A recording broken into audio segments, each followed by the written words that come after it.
Man, I cook up cocaine. I can't. Don't be like that guy. He supposedly raped his girlfriend. What a start. Oh my god. You cannot keep recording me like this. This guy keeps canceling himself. What's going on? No, And they can see me now. What? that's This correct. guy. This Yes. guy. It is our welcome back to Coast, our first show, inaugural show of 2025. Let's give a round of applause. Yes. Fantastic give us a- stuff. Yes. Wait. And then he left.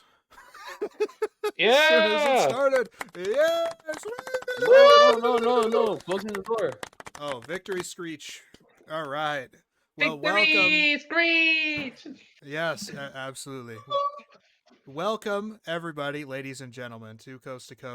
We've got face cams this week, at least 2/3 of us. I've got some technical problems, so hopefully by next week we'll have that solved and we'll have face cams for all three of us. Yeah. Dude, are we gonna see some phasmophobia content with the face cam? People getting scared shitless. That would be a lot of fun. Yeah, I think so. I think that could Hell be in the future. yeah. But big things on the show for 2025, everybody. Yes. A lot of stuff. Tune in, subscribe, leave a comment down 100%. below. And with Shameless plug. Oh no, of course, yeah. And with that being said, yeah, Happy New Year, everybody. Hope everyone had a fantastic holiday. And what's new, guys? It's been a couple weeks.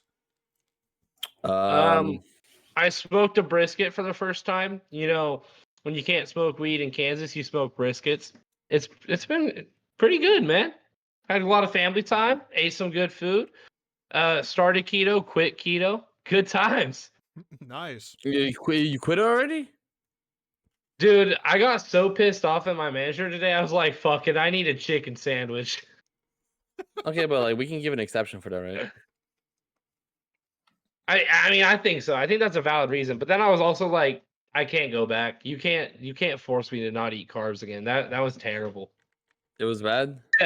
There's 6 days of not eating rice. I don't think I'm as white as it gets, man. But I got way too much. I got an addiction to rice. I eat rice on the daily. Yeah, I feel that. I mean, especially us Brazilians as well. It's kind of like a default thing, right? Hey, I think rice so. is good. Rice is good. Dude, my roommate eats white rice with salt and pepper, and that's it. Oh wow. Okay, now listen, your roommate's a That's weirdo. crazy. That's Your honestly roommate's a weirdo, bro. If I gave you one guess to guess what ethnicity he was, I'm pretty sure you would hit it on the. He's on gotta be the- Latino, right? He's gotta be Latino. Oh, for yeah. Yeah. Like the guy's gotta be Latino, right? I was gonna say black. Plenty of melanin. Yeah. Yeah. Oh, I'm sorry. Shit. Okay, Yeah. I guess. Damn. That's In my household? I might need to start making you guys laugh when you guys are in the We're doing mid the drink. We have cameras now. Oh, Yeah, so bye. bye. Yeah, bye. Perfect timing. Toodaloo. Wait. Bro, Okay. my cat, bro. I can't open my closet door because of top tier embarrassment of what's behind there. Oh. But if he has his Dolphins flag up for future, I'm gonna have my Saints flag up, and my Look, Saints flag is It's not. it's Look, there's the blanket, the hoodie. Yeah, he's Blanket all right there kitted too. out. Yeah. He's got everything right wait, here. wait. Yeah. How can you tell I suffer a lot? You know. Wait. You see that? It says ain'ts. It's a. Well, there you go. You said it. Yeah. Yeah, we're said- blocking the S. Yeah. You're We're blocking blocking the S. You're blocking the wrong S. Oh, it's but- upside down. Yes, it's upside down, It is yeah. also upside down. Yeah. Guys, All I right, lost we blocked the cat. S and it says ain'ts. There you go. Fantastic stuff.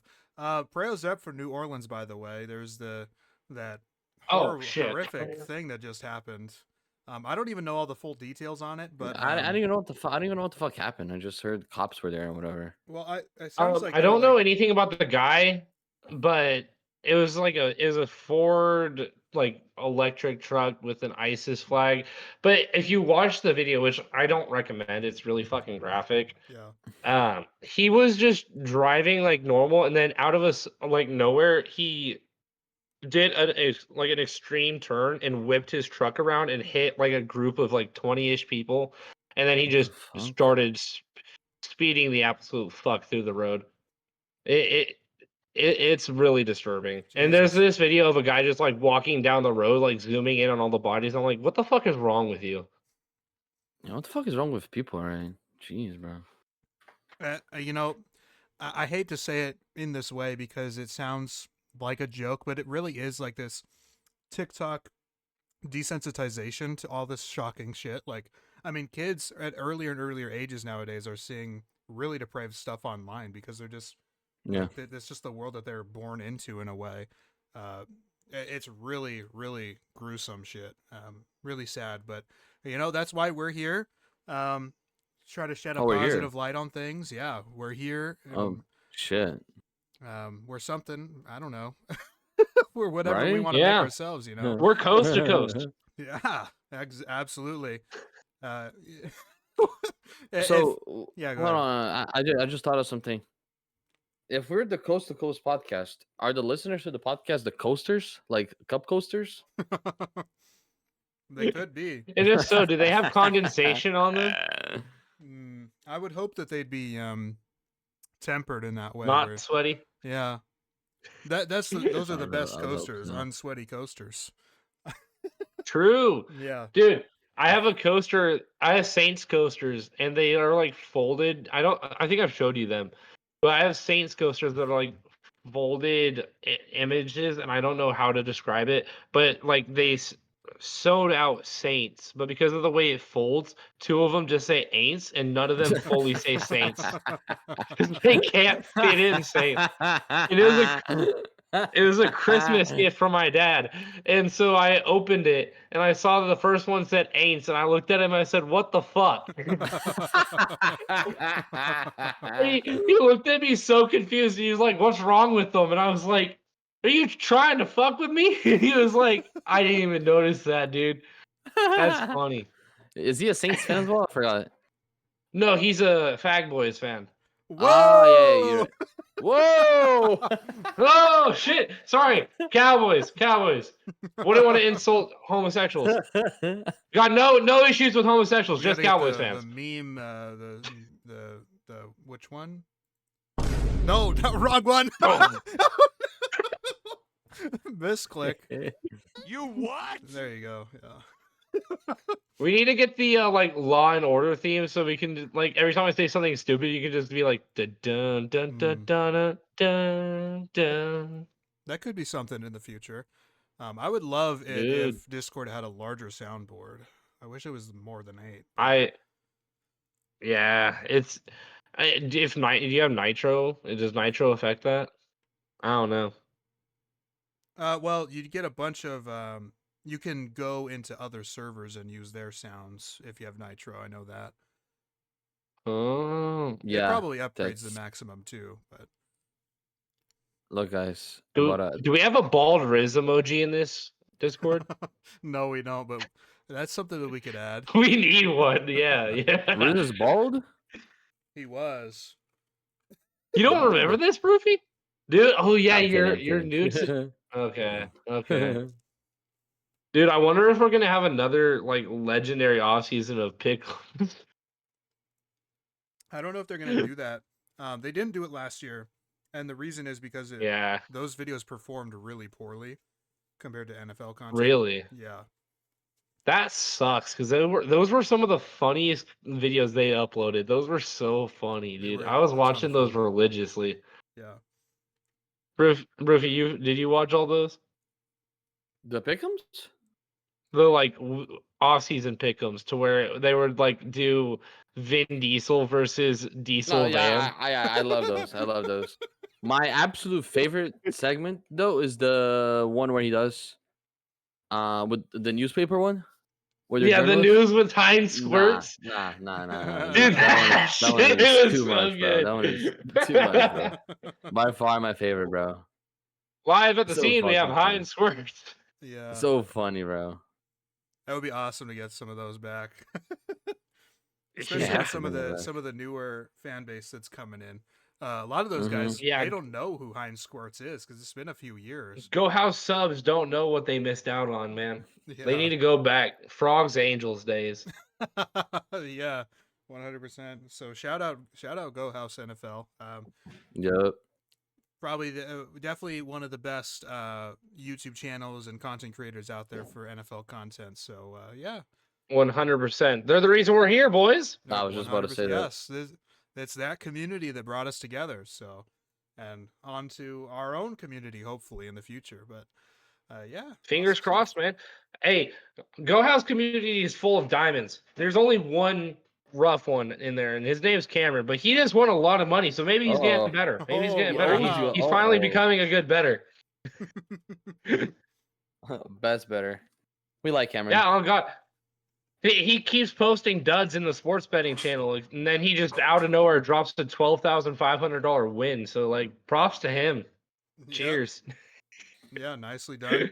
I'd love a percent, as a Hall of Famer. But I think that's deserved. I think no. that's deserved. He actually needs to give you all of his fantasy drafts next year, and then he can get a Goat House jersey. Oh yeah. we gotta make up some arbitrary bullshit because he was asking about how to become a Hall of Famer.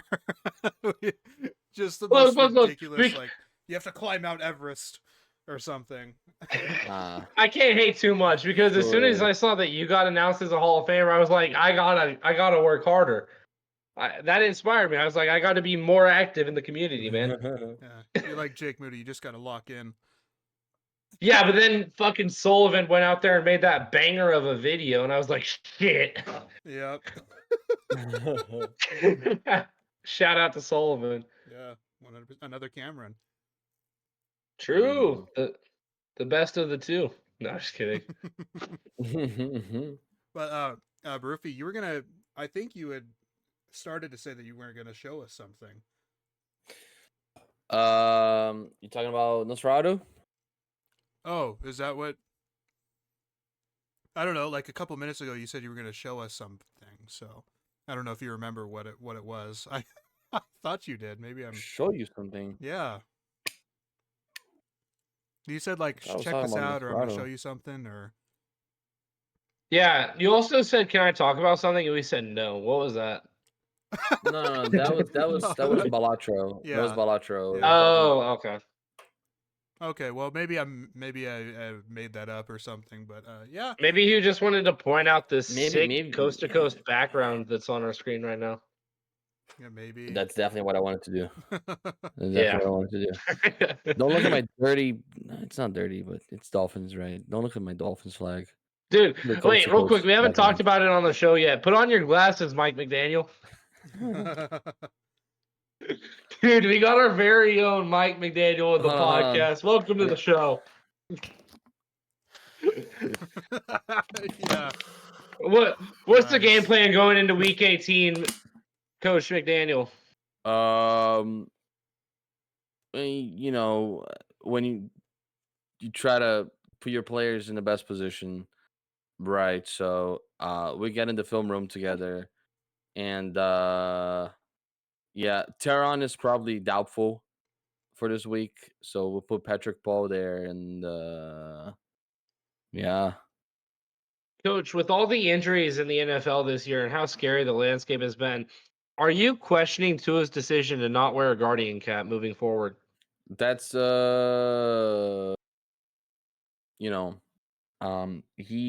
got looked at by the best doctors here in South Florida, and from what they said, he is he's fine, right? He can keep playing football as is. Mm-hmm. So that's not my call, it's his call, right, and the doctors. Yeah. All right, and then I got one more before you got to go. What are your thoughts on Dolphins fans thinking that this core is going to fail and that you guys should just blow it up?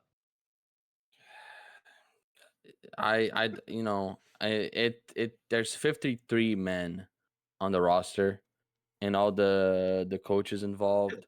It all starts with me, you know, right? It's It it all all starts with starts with me, me. and I have to put them in the best position that I can. And if I'm not doing that, then I'm failing. Right. So that's him saying, Ross, fire me, but not really, right? So So, Oh, Coach, okay. are you suggesting They that you get should be fired in the offseason? no, players have to execute, then he changes the whole script, right? Then he changes the whole script. Yeah. Thank you very much, Coach. I try to make Nice. my best Mike McDaniel impression. I don't know how many interviews you guys have ever seen from him, but he talks very No, that was good. I thought that was good. That he was funny as talks shit. Yeah, he talks dude. very As soon as I asked the question, you just go. I was like, he's got it. He's got yeah, it. it looks like he's high all the time, bro. I mean, he Oh might yeah, be. he takes Shit, he he takes might a be. fat minute to answer questions. He repeats them like He's for that's sure spot on on something. impression. He's You're a for sure on Dolphins fan, something. that's for sure.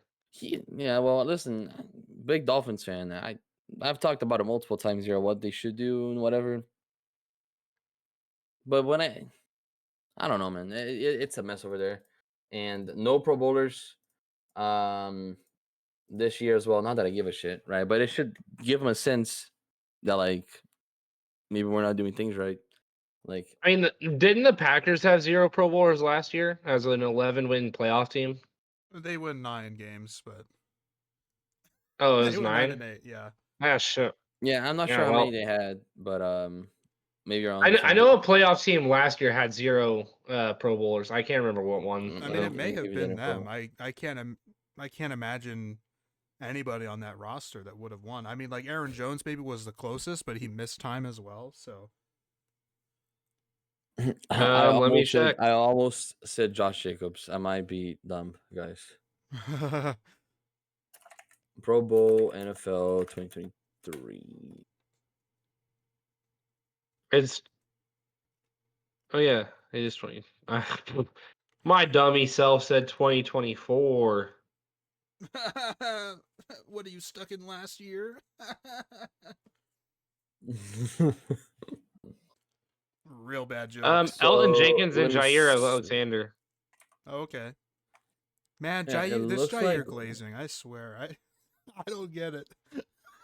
yeah, Dude, Jair Alexander, I man. saw some Packers fans saying they need to sign Jamal Adams in that tweet, and I was like, guys, do you not know Oh, how bad he is? Brophy, did you see that Jamal Adams got cut? Yeah, I saw his ass. Dude, you know how washed you have to be cut from a team that has 13 injuries on the defense, and you're on the defense? Here's the thing, why is he a safety, bro? Like he's clearly a linebacker. Like I don't know why he's a safety. Well, he's not good either way. I know he's not good either Anthony, way, but like regardless, you dude, know. Anthony pointed out the craziest fucking feat the Jamal Adams ever achieved, and that's being good on the Jets and terrible everywhere else. yep. He's like the He's only player in only guy to do That's it. the NFL one history. player, right? Yeah. Yeah. Dude, Yeah. I can't wait to see what happens with this Jets team. DJ Reed is gone. Sauce Gardner is gone. Garrett Wilson gone. All their young talent ones out. I don't know what they're gonna do. Quentin Williams is fucked. That guy is gonna be stuck there unless Yeah. he can get Listen, traded out. guys, that's the one thing that makes me happy about this season. They have it worse than us. Somehow they Yeah. have it worse than us. At least we're not the Jets. Bad. At least we're not the Jets. And listen, it's so true, man. It's bad over there. How do you guys Man. feel about your seasons as a whole? In a roundabout way, it went as expected. They cock teased me for the first 2 weeks, but then it got to where I expected. So, all around, not bad. Did you really expect it? Dude, when you win by 80-20 as a total score in your first 2 games is I know all the Saints I, fans were holding on to that graphic. Super Bowl winning okay, team. listen though. This team has been talented enough to be a playoff not necessarily a Super Bowl contender, but this team has had talent to win the playoffs for the last fucking 8 years. We just can't. We're just the all-time chokers, bro. When you look at 2017 through 2020, the amount of pain that my team put me through, you have the Minneapolis Miracle, the no call pass interference. 2019, we lost to the we lost to the Vikings in overtime on Mhm. Kyle a Rudolph. ticky tack no call pass interference. I didn't think it was, but some people did. Kyle Rudolph had a touchdown in overtime, and then you go to 2020, Drew Brees' last year, dominating everybody. We go in and we smack the Bears on the first ever Nickelodeon playoff game. Great time. Mr. Jimmy Trubisky Graham got a MVP. touchdown. Huh? Mitch Trubisky MVP. Not in that game. Yeah, he was. um, He was the not Nickelodeon. against the Saints. He lost He was the Nickelodeon valuable player. Yeah. Yeah, he was. Yeah, as a loser. Mm-hmm. yeah. That's crazy. Anyway, so we Nickelodeon was beat ahead the of their. Bears. They were ahead of their time in crowning losers like that. Well, we smacked the Bears in a boring game, but dominant, and then we go up against the Bucks, and we're winning 20-0, or not 20-0, 27. And then Drew Brees goes on to throw 4 fucking interceptions, and Tom Brady goes on to win the Super Bowl. Being a Saints fan and for the week, man. The Saints were gonna win it that year as well. I think I'm quite Yep, confident in that. and our only Super Bowl win was fraudulent because it was on the backs of shitty ass people. So the Donny only person Good. who's still on this team from that regime is Mickey Loomis, the GM who I've been calling to fire for the last 5 years. So No, that's just wonderful, isn't it? yeah, maybe we can get that fucker out of office in this year. I would love that. That guy doesn't know how to manage money at all. It's whatever though. It's just like How do you feel about your 49ers? Very disappointed, obviously, but we've let it settle in, and we're doing okay now. I think that there's a very clear path to victory, so to speak, for the offseason for us, and that's really about Is it drafting Ashton Gianti? Dude, I really think I would love is- that. I would love that. if he's on the board at pick 11, I think that's a big You time. gotta take it. Right? That's a Shanahan You gotta move. take it. That's just what he would do. I think you gotta take it. Yeah, I think so. So I think that is that would be definitely so electric. Listen, even the Dolphins with Wright and Achane, if they were to do it, I'd be like, I see it. you know, I sure, bro. understand. Like, sure, bro. Like, I mean, Yeah. is that who I want? No, but like, it's such a talent that I can't say no to. You know, Dude, with the whatever pick in the 2025 NFL draft, the Dolphins select Ashton Gianti. The very second they say Ashton, he's RB1 in Miami, and it's not even close. no, I know. That guy is him. Yeah, that guy's ridiculous. So is Cam Scatabo. Did you guys watch the fucking Arizona State Texas game? I did not. So this guy is over there throwing up on the sidelines, like absolutely gassed, taking vitamins out of a bag, just trying to survive. And then he goes in and runs a touchdown in overtime. It was a very impressive performance. Football guy. Big time football guy. That's Now, crazy. Yeah, Niners that guy- Twitter was talking about that too. Like, if not Jonty at pick 11, then like Cam at in late round 2 or round 3 if he's available. Yeah. Like that's another exciting white is what they call it. Ah. They're on the 49ers, Man, Cam Scatabo, he's just a player's guy. The energy that dude brings, insane. This guy also threw it. Did you see the fucking touchdown pass he threw? No, I did not know. Dude, look up Cam Scatabo passing touchdown. He threw a 48-yard bomb on a trick play with like contested coverage Why does my webcam do that, bro? as a running back. Videos. Oh, you're gonna do it, Baseball. Anthony? Okay. 4th down and 2. Trailing by Oh. in Scatabo. Yeah, on 4th and 2. Throw it downfield, and Oh, it is wow. caught. What And a- into the end zone goes That was Malik weird to watch, McLean. but that was nice. Cam Scatabo. That's their running back who's like 24 carries in at this point. It's phenomenal. Already thrown up on the sideline, listen, already taking his hold on, come vitamins. back, bro. Who's that corner, bro? Please, who's that corner, bro? That's a Please, D1 bro. corner for SEC Ah, football, nah, baby. Nah, bro. College is so unserious, bro. Oh, come on. You want to talk about unserious? Come on, Dude, bro. Arizona State had Texas on 4th and 11 while already having a touchdown in overtime, and all they needed was to not give up a first down and they would win. And from the 30, Texas got a touchdown. Yeah, I saw that play too. That's crazy, That was bro. money. Dude, I hate Texas so much. God. And also, Gene Steratore said this after the game, or today, I think it was, but he said, yes, my phone is blowing up. Yes, that should have been targeting on Texas. It fits the description of targeting by every justification of the rule. That was a mistake by the refs to not call it targeting. Only Texas, man. Only Texas. And the Yeah. Chiefs. And the Chiefs, I was just gonna say. Yeah. If you were a player, the Chiefs as well. It's one of those like it's a shame moments because you don't want a game to be decided by a targeting penalty like that, but in that instance, in that scenario, like how do you not? You know?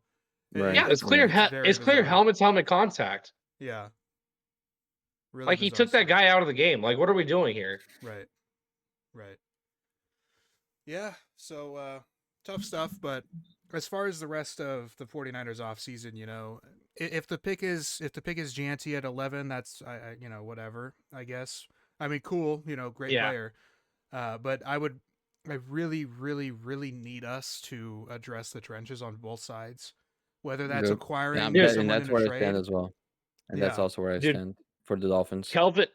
Kelvin Banks, I hate Texas, but Kelvin Banks is my number one player in the draft. He might fall a little bit because he just injured his hamstring, I think it was. Let me do some more research. But he came out of that game. If he falls and he's available for you guys, take him. That would be such a good pick for you. Mhm. Yeah, so I've been looking at like potential players in like the first 3 rounds or so that can help shore up those trenches, and I've been doing a little bit of research on, you know, our number one, our cap values, especially after we go and extend Brock Purdy and stuff, and looking at some of Oh, the it was a sprained guys, ankle. that are going to be available in free agency. Someone that is really intriguing to me, especially for the center position, because Jake Brendel is like easily the worst center in the NFL this year, worst PFF grade. Out of the 40 graded centers, he's like number 40. Like he's just been really terrible. Every time you watch him on tape, every time you watch him live, he's just standing there watching. Like he doesn't know what to do. He's just so confused. It's so Oh, thank God. sickening. But if the Falcons don't bring him back, someone like Drew Dahlman, who has had a couple of good years now, is going to be really cheap, and it's a veteran type of player, and that's the guy that Shanahan wants. You know, a veteran center. Think about Alex Mack before he retired. Yeah. He was in San Francisco. So like that to me is like a match made in heaven. If we can get a guy like Drew Dahlman at center for us, for like 3 years. I was looking at Eric McCoy because I forgot that we gave Eric McCoy an extension this year. If we didn't extend Eric McCoy, that would have been like perfect for you guys. Mm-hmm. Yeah, so we have routes to go. We have things that we can do, and the possibility of a guy like DeForest Buckner potentially making his way back onto the 49ers does also excite me. Whether the likelihood of that is high or not, you know, it's a fun thing to think about because we definitely need. I don't think I have it saved anymore, but I did a mock draft on PFF, only controlling the Niners. We have 11 picks in this draft. And I just, the entire time I was prioritizing, even when it wasn't interior defensive line guys, prioritizing people who just have great run defense grades. Because you just watch this team week in, week out. The run defense is fucking abysmal every week. And we saw that again against Detroit. It was just Gibbs this time. You know, it's a little bit less creative of an offense now, but they couldn't do anything to stop Gibbs. He was averaging 10 yards a carry at one point in the game. It was unbelievable stuff. And just looking at that game in general, you know, I wanted the game kind of went a similar way that I wanted it to go, which is nice. You know, we Mhm. still lost, but we lost with dignity. We didn't make it easy on them. You know, we had the lead for a while in that game, and the people that I wanted to look good did look good, and that's a lot of the star guys, namely Brock Purdy. I thought he had like 3 bad passes all game, and 2 of them happened to be intercepted. So Does he that have an was extension yet? no, not yet. It's going to be this offseason though. The question is what the number is going to be, right? And a lot of Mhm. Dude, I'm people, gonna be really pissed off if the Niners draft a quarterback. I think it happens, but in day 3. So a guy that I'm looking at I'm okay potentially, with that. yeah. I think someone that they might be looking at in day 3 is like Riley Leonard. I think would be a decent fit. He has a good build. He has that kind of like that pocket mobility that we want as well for this offense. So that way, if Purdy does go down, like I could see him being a serviceable backup. So I think that Mhm. that's an option there. But look, he's going to get extended. This is if you actually watch the game on Monday, and it seems like a lot of people on Twitter didn't watch the game on Monday, you would know he had 3 bad throws. 2 of them were interceptions, and that's really unfortunate. But he made some unbelievable plays again this week. Like, he had this huge I don't 40-yard know, man. Go ahead. If Drew Aller is there in the 3rd round, I really like that for you guys. And that might be something too. And it really depends on when they get this extension done and how much money it is. If it's north of $52 million, I don't see it happening. I don't see a quarterback being drafted before day 3, right? In the 3rd round there. If it's less, if they somehow manage to get less, like $45 million, I could see a 3rd round pick happening then on like 3 years, 45 each. Mhm. But I yeah. think it's gonna be the range, And and I look, think the Niners are gonna be strict. I don't think they're just gonna give it to him as well. and That's the again, thing. like if you watch the game on Monday, you realize the offense isn't the problem. It's the defense. That defense was awful. Like they couldn't stop the Lions like they stopped them once on 4th down, and it was a really, Mhm. really great play by Bernardo Green in the end zone. He's gonna hopefully be that cornerstone piece at center, but him and Lenore would be All right. fantastic. But like there are pieces there, but they're missing a very core aspect of it, which is the run defense. They have nobody that can stop the run at a high enough level. They don't have a run stuffer. That's the problem with Javon Hargrave, giving him that extension and letting go a guy like Ark Armstead or even Yep. DeForest Buckner before you went and drafted Kinlaw in 2020, who didn't pan out, right? Bust. Like you got rid of a bunch of people who could stop the run at a really high level. I mean, Nick Bosa can't be the only guy to do it because he's off the edge, and he was fantastic on Monday as well, which is great. He did get banged up again though, so that's unfortunate. But like, there's a core of guys still here that can make this an elite football team, but it comes down to execution in crucial moments. That's number one. Even in Brock Purdy's 3 bad throws on Monday, you can't have 2 of them be interceptions. As much as I want to extend that credit to him that he still had a great game, he threw 2 interceptions at the end of the day. You can't have that. So that's execution in crucial moments. Coaching. This coaching staff is brutal. Outside of Kyle Shanahan, he doesn't really have anybody to help him out on on the offensive side to keep him in check or keep that creativity flowing. Like one of the key differences on Monday that has not been the case all season is the creativity on offense. There were a ton of play action, a ton of bootlegs, a ton of like really nice pre-snap motions and shifts, and it was very much reminiscent of what we saw over the last 4 years before this season. And the fact that we didn't harken back to that sooner in this season is really bizarre to me, and I think it's because Shanahan gets in his own head and he doesn't have anyone to quality control him this year. So next year that should be a priority. It should also be a priority bring a guy like Robert Saleh back, someone who's established on the defensive side, someone That who would be can nice for you guys. That would be nice for you guys. reinstall that culture, right? Because Yeah. Sorensen and Staley are not cutting it. They've been terrible all year, and I've called for them. I've Mhm. called for their heads all year, So, yeah, I mean, look, disappointing season, but Brandon Staley needs to go back to college. yeah, it's not worked at all at the NFL level. Yeah. No. Mm-mm. Other than that 1 year with the Rams. Right. That 1 year where you had, guys, I mean, Aaron Donald was a decent D lineman, I guess. Yeah. Yeah. Yeah, I think Dude, so. have you guys seen the fucking Yeah, the Bengal Bengal- tweets where they're yeah, that Bengal tweet. I would think it makes your job a little easier, right? I would think so. no, Brophy, have you seen that tweet chain of like Yeah, the TikTok TikTokers, NFL forgotten players? yeah. Dude, Aaron Donald was. I know he's been out of the league for a long time, but he was pretty decent with the Rams. I guess, right? Yeah. But those were some crazy ones. Like one of them said Cam Jordan. I'm like, he's still in the league, man. This isn't a forgotten play. Like, what the fuck are you talking? Geno Atkins. Dude, Was name like a forgotten several running back, years. and someone said LaShawn McCoy. You mean the guy No, that's I on a TV show on NFL Network or whatever? Like that LaShawn McCoy? Wow. The guy whose nickname is Shady. Like what? What are we Yeah. doing here? That's hilarious. Yeah, I mean, look, it's the TikTokification of everything in our life. That's really what it comes down to. It's a guy like, did you guys see this? And someone had commented about it as well, which made me laugh. But Theo Ash is another person like that. He still thinks bro. Baker Mayfield sucks. Oh God. He just had a clip like from 2 days ago and saying, he sticks with it. Yeah, Right? And he it's sticks like, with it. Yeah. It's bad. dude, change your takes. It's okay to be wrong. It's okay to change your opinion because Yeah, you see something new, look, you know? I say people are bad at football, and I like openly admit that. But I want everyone to be good at football. I want them to make their money. I want them to make the sport better. I don't want everyone to just suck because I said, "Oh, they're gonna suck." Admit they are good. Yeah, Right. It's better for the sport.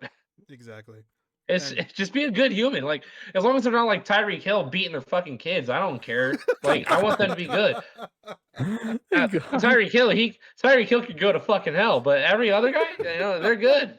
Henry Ruggs, he's in jail. I don't gotta cheer for his downfall. He already had his downfall. Right. Sure Dude, thing, yeah, yeah. fucking Tyreek Hill. Yeah, fuck that Dude, guy. But yeah, so yeah, tough stuff. I'm excited for the postseason though. It's gonna be nice to not have a dog in the fight this year. I could just kind of sit back and relax, and hopefully the Chiefs don't win again. That'd be Dude, really I have a fresh. parlay with the Dolphins on it, but if they want to lose so the Bengals can get in, I wouldn't be opposed to that. And You're to lame be as hell for fair, saying that. though, the Bengals getting in would be better for the entire league because it's them, Baltimore, and Buffalo. Those are the only three in the AFC that have a shot at defeating Kansas City in the divisional or championship rounds. And the Bengals would go against the Bills. Okay, but, So don't you the guys first think it round. makes sense? Don't you guys think it makes sense for the Chiefs to want the Bengals to go through because then the Bills or the Bengals they kill each other? No, I want to get this out because I've debated this a lot with family because I have a lot of Chiefs Yeah, I fans. have as well. So I I want to think think about it. it's way more strategic for the Chiefs to lose so that way the Broncos are in because And the let Bills are one of those guys, right? the Bills are a less scary matchup than the Bengals are. And my argument for this is the Bills have only won in Arrowhead once, and it was in the regular season like 2 years ago. Joe Burrow is perfectly fine with playing in Arrowhead. He doesn't give a shit about playing in Arrowhead. There's clearly something that goes on with Josh Allen and Arrowhead. It just doesn't work out. If I am the Chiefs, I would rather play the Bengals now than the Bills. The Bills are just simply playing better. You cannot compare the two teams. Right now, you cannot I don't compare know, the two man. teams. The Bills' defense is hot garbage. Like No, it's I agree. overrated on as that. fuck. I agree on that. But the Bengals' defense is even worse. It is even worse, but their offense is better. It's a tough one. It really is a tough one. Me personally, I prefer legitimately to play think the if the Bengals. Bengals make the playoffs and they had home field advantage, they would be the team to go to the Super Bowl. I think their offense is that in tune right now that they can score whenever they need to. I see your point, but all it takes is one mistake, and it could be over. Regardless, because they can't stop regardless, anybody. you don't want to give the Bills a freebie. If the Bills get the Broncos in a high mark, it's not close, right? To me, I think it's interesting if the Chiefs let the Bills had a freebie last year and they still lost in the second round. No, listen, I know, but all I'm saying is, I think it makes sense to give the Bills a tougher matchup. You know. It doesn't really change much, I don't think. What are In your, all what are your honesty, thoughts, Anthony? The Chiefs voodoo magic is gonna fucking live on. That team's gonna Yeah, three-peat. you're right about that. I want a team that has God, never won a Super Bowl to win one this I I want Bills I always Vikings. stand by that. I would like Vikings. Vikings Bills would be great because No, the fuck team the that Bills, loses bro. would be No, so no, fucking bro. funny. No, bro. No, No, bro. No, Roofy. bro. No, bro. No, think about how funny it would be if the Vikings and Bills made it to the Super Bowl and the Bills lost to Sam Darnold in Okay, the now Super listen. Bowl. Bowl. That'd be Listen. The hilarious. Bills. That'd be Listen to me. so Listen to me. funny. The Bills losing would. You don't understand how happy I would be if the Bills lost to the Super Dude, Bowl, but they cannot get that far, bro. They cannot get that far, bro. They Roofy. cannot. It would be so funny legacy-wise if the Bills were 0-5 in the Super Bowl and their fifth loss was to the Sam Darnold bust quarterback who was a bust for the Okay, Jets. listen. He went to the I NFC and completely then agree with you. finds him in I the Super completely agree Bowl. with you. I completely agree with you. But I don't want them to have that chance. You know If what I you mean? could Being there is guarantee, scary, if you yeah. could guarantee that the Vikings beat the Bills in the Super Bowl, would you take that outcome? Say that again. If you could guarantee that the Vikings would beat the Bills in the Super Bowl, would you take that outcome? I 100%. If I could guarantee it, 1000%. That would be the best thing. See, that'd be so funny. And I like the Bills. I want Josh Allen to have a good career. I think that guy deserves a ring. But it would be so fucking funny if he didn't. Fuck Josh Allen. But it's not just them though that have not won a Super Bowl that are in this postseason. The Lions are still in play, even though they're Lions. they have a lot of injuries, so that's tough for They them. ain't but doing shit. They're gonna be a disappointment in the playoffs. They might end up, especially if they They might lose to No the Rams. Montgomery. No Yeah. Montgomery. Yeah, no Montgomery is gonna be a immense loss. Dude, I think. if they are the fifth seed, they will beat the Bucks and then lose to their divisional opponent. So did you And they see? might not What even are beat the your- Bucks. Did you see that actually? Yeah, I think actually what happens is that they play the Rams in round one because I expect the Bucks to win. They have to win and get in. They control their own destiny there. But the Rams have to lose for them to be the The four Rams seed. have to lose, but they're going to be resting starters, and so I think that that's a game that Eh. Seattle might just take away. And that, to me, that's a matchup that benefits Detroit more, in my opinion, playing the Rams, because they're going to be a team that's able to score on the Rams defense, whereas I think they might have a tougher time against the Bucks run defense in that scenario. And then obviously, the Bucks on offense have been fantastic this year as well, whereas the Rams have been really, I think really both bad of those teams are the bad last couple matchups weeks. for the Lions. I think the NFC playoffs is kind of stacked. I think both playoffs are kind of stacked. I think this is a good state for the NFL. Well, it's not the best state for the NFL because the 49ers aren't there, but I see what you're saying. Outside of the NFC South My playoffs, God. outside of the NFC South playoff team, 1 to 7 is all quality in the NFC, and then in the AFC, 2 to 6 is all quality. Listen, and then you have the Chiefs. I think the Rams suck, so I don't know where you're getting off saying that. I think their first round exit's no problem.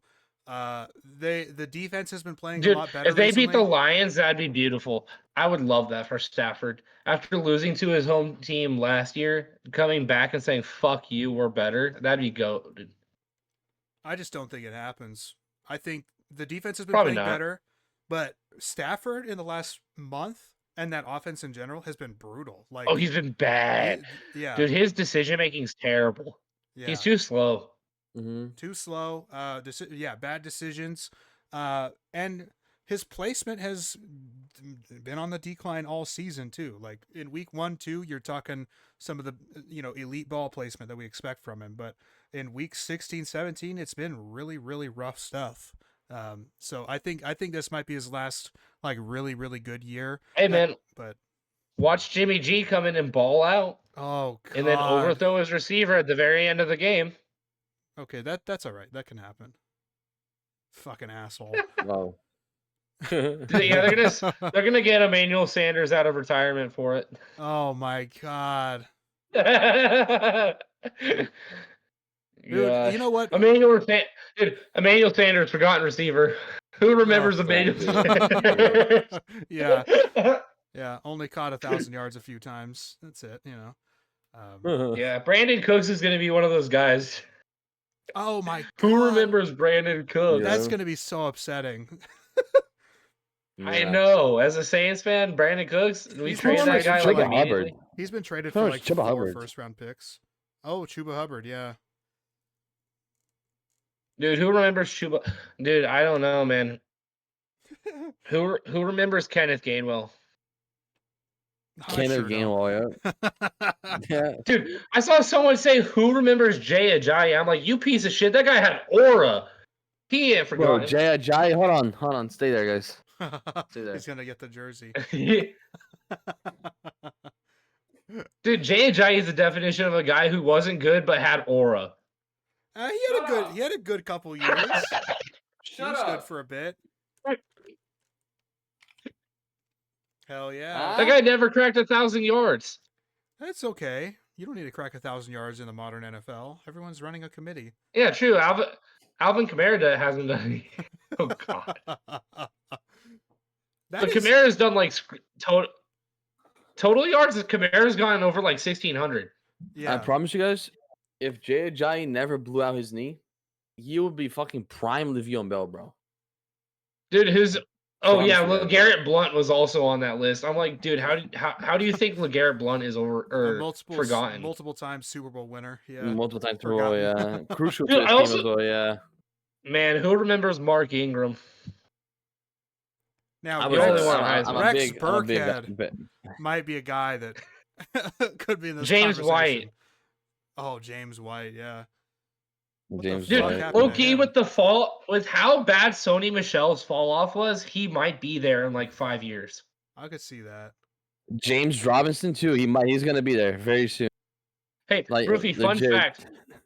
Fun Yeah. fact, Sony Michel and Nick Chubb were in the same draft class, and they both played at the University of Georgia. Sony Michel was drafted before Nick Chubb. Crazy. Wow. I know. You guys remember Insane. David Johnson? I bet you don't.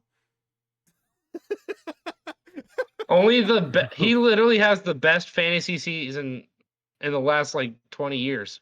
Yeah. It's so By a insane. non-quarterback, And he was also part of one of the worst trades of all time. So Yes, was nice. yeah. All right, guys. Who remembers Eno Benjamin? Oh, yeah. Cardinals legend. Dude, you know who was high on Eno Benjamin? I was. You know who was wrong about Eno Benjamin? I was. If somebody on TikTok says Carson Palmer, people are gonna think it's an awesome pick. I'm sure of it. Oh my fucking god, that Yeah, would be dude, so disgusting. Who remembers Carson Palmer? Who's that Court Warner guy? Court Warner guy. Who's that guy? Yeah, they mistake him for each other. They think that Carson Palmer won a Super Bowl with the Rams. You know who I forgot about? Phillip Rivers. Oh yeah, yeah. You're breaking the fourth wall for that shitty joke. God. Did you know that? Are you Phillip ready to Rivers get was into on this the- awards? Yeah, let's do it. Awards time. That sounds like so much fun. I'm so excited for you guys to learn about these Phillip Rivers awards. of the year, Tyreek Hill, because he had so many new kids. Oh my god. Yeah. So we've got because it's the new year, we thought it would be a fun segment. A couple of these might have NFL relations to them, but we thought it would be a really fun little thing to kick off 2025 by remembering 2024, arriving at the funeral with some awards about the year. And here we go. So this is a compilation of both of your ballots mixed in with stuff that I'm actually excited for this. Mixed in with stuff that selections that I thought were better just because I'm him, So Oh, okay. So the first award, hold on, let me pull up a reference just to make sure I get this correctly and announce all the awards properly. Okay, the first award, if it'll load. All right, this is Meme of the Year. Do we have any predictions for what the Meme of the Year is? It's the one and only, right? The one and only. It is the one and only. The one and only. I don't have to say it. That is Dude, that is the yeah. Coast to Coast meme of the year, 100%. There were other contenders though. You know, I some things that I forgot even happened this year. You know, like the Willy Wonka disaster attraction in like where was that, in like Denmark or something. That was one that I thought like would be really silly to include. And there were a few other ones, but I mean this is obviously, it's made appearances on our show almost every week since it happened. It's just become a very big culture phenomenon. So congratulations to Haley Welch. We will not be sending you a trophy. The coaster meme of the year. Let's go. Yeah, coaster meme of the year. Once we get a fan base, once we get a fan base, we can get people to vote on this. So that'd be even more fun, you know. Surprise for all It'll of be us. better, yeah, for sure. All right. The next award is the Taysom Hill Award. And so Let's go. you both on your ballots, you guys both gave me an NFL player, but I went a different route with with who won the award. Oh, and so wait. Are you going with the person who stole a bunch of shit, or are we going with the person who just does a lot of shit? It's not theft in a legal sense. I'll say that. But he definitely stole my brain a couple weeks ago when I watched his new movie. Yep. So a Taysom Hill, for anyone unaware, is, in my opinion, A this is Taysom something Hill. I created. A Taysom Hill is a person who is a fucking leech, who involves themselves when they're not very talented at all. They involve themselves in everything, though, and they just steal shit from other people that could be a lot better or a lot more productive for society. So Haley He's Welch. picking Shia LaBeouf. And it could be Haley Welch. It could be And it could Elon be Haley Musk, Welch, you know, yeah. but like I said, I did watch this person's new movie a couple weeks ago, and it melted my brain. And every time he's been mentioned all year, it's been, you know, as a meme, as someone you don't take seriously. So that's got to be Dwayne "The Rock" Johnson. Yeah, that's a good one. That's Yeah. a good one, actually, yeah. So congratulations. Congratulations, What do you Dwayne mean? Johnson. You picked an NFL player. Yeah. Yeah, Boston there you Rebels. go. Yeah. The Boston Yeah. Rebels. I'm allergic to cinnamon. Who did I have for a Taysom Hill award? Jalen Hurts. Bro, that's a perfect one, no? I If we think did- Dawson Knox was a good pick. If we did NFL, yeah, I could see that. But I wanted to be funny with it. So yeah, Dwayne "The Rock" Johnson, congratulations. We will not be sending you a Dude, you should have picked a picture. You should have picked a picture of him being in that fat suit for Central Intelligence. Yeah. That would have Missed opportunity, yeah, man. maybe. Yeah. Damn it. It's all right. Dwayne the Boulder Johnson. Yeah, Dwayne the Boulder. All right. Next award is the Most Chill Guy Award. Dude, I think I had the best pick. Who did I have again? Oh, yeah. Personally, and that's the Rizzler. Yeah. You chose the Rizzler? I Now, chose the That's a Rizzler. Jacob, good pick. So I obviously understand what your pick was coming from, but it is a pick dedicated to that character, so he was already exempt because it is his award to give out. It's So his award, yeah. it is gonna go to I was the gonna do Rizzler. Baker Mayfield then. Dude, yeah, Rizzler's a goated pick. Yeah. Great Most chill guy. graphic. And there's the chill guy obviously presenting the award to the Rizzler. So congratulations. The accolades are stacking up for that 7-year-old. So we will not be sending you a and trophy, but this is the most important one, though, no? you would think so. I mean, it's prestigious, and you have to know about the show in order to know that he won it, because there's no physical evidence. So congratulations.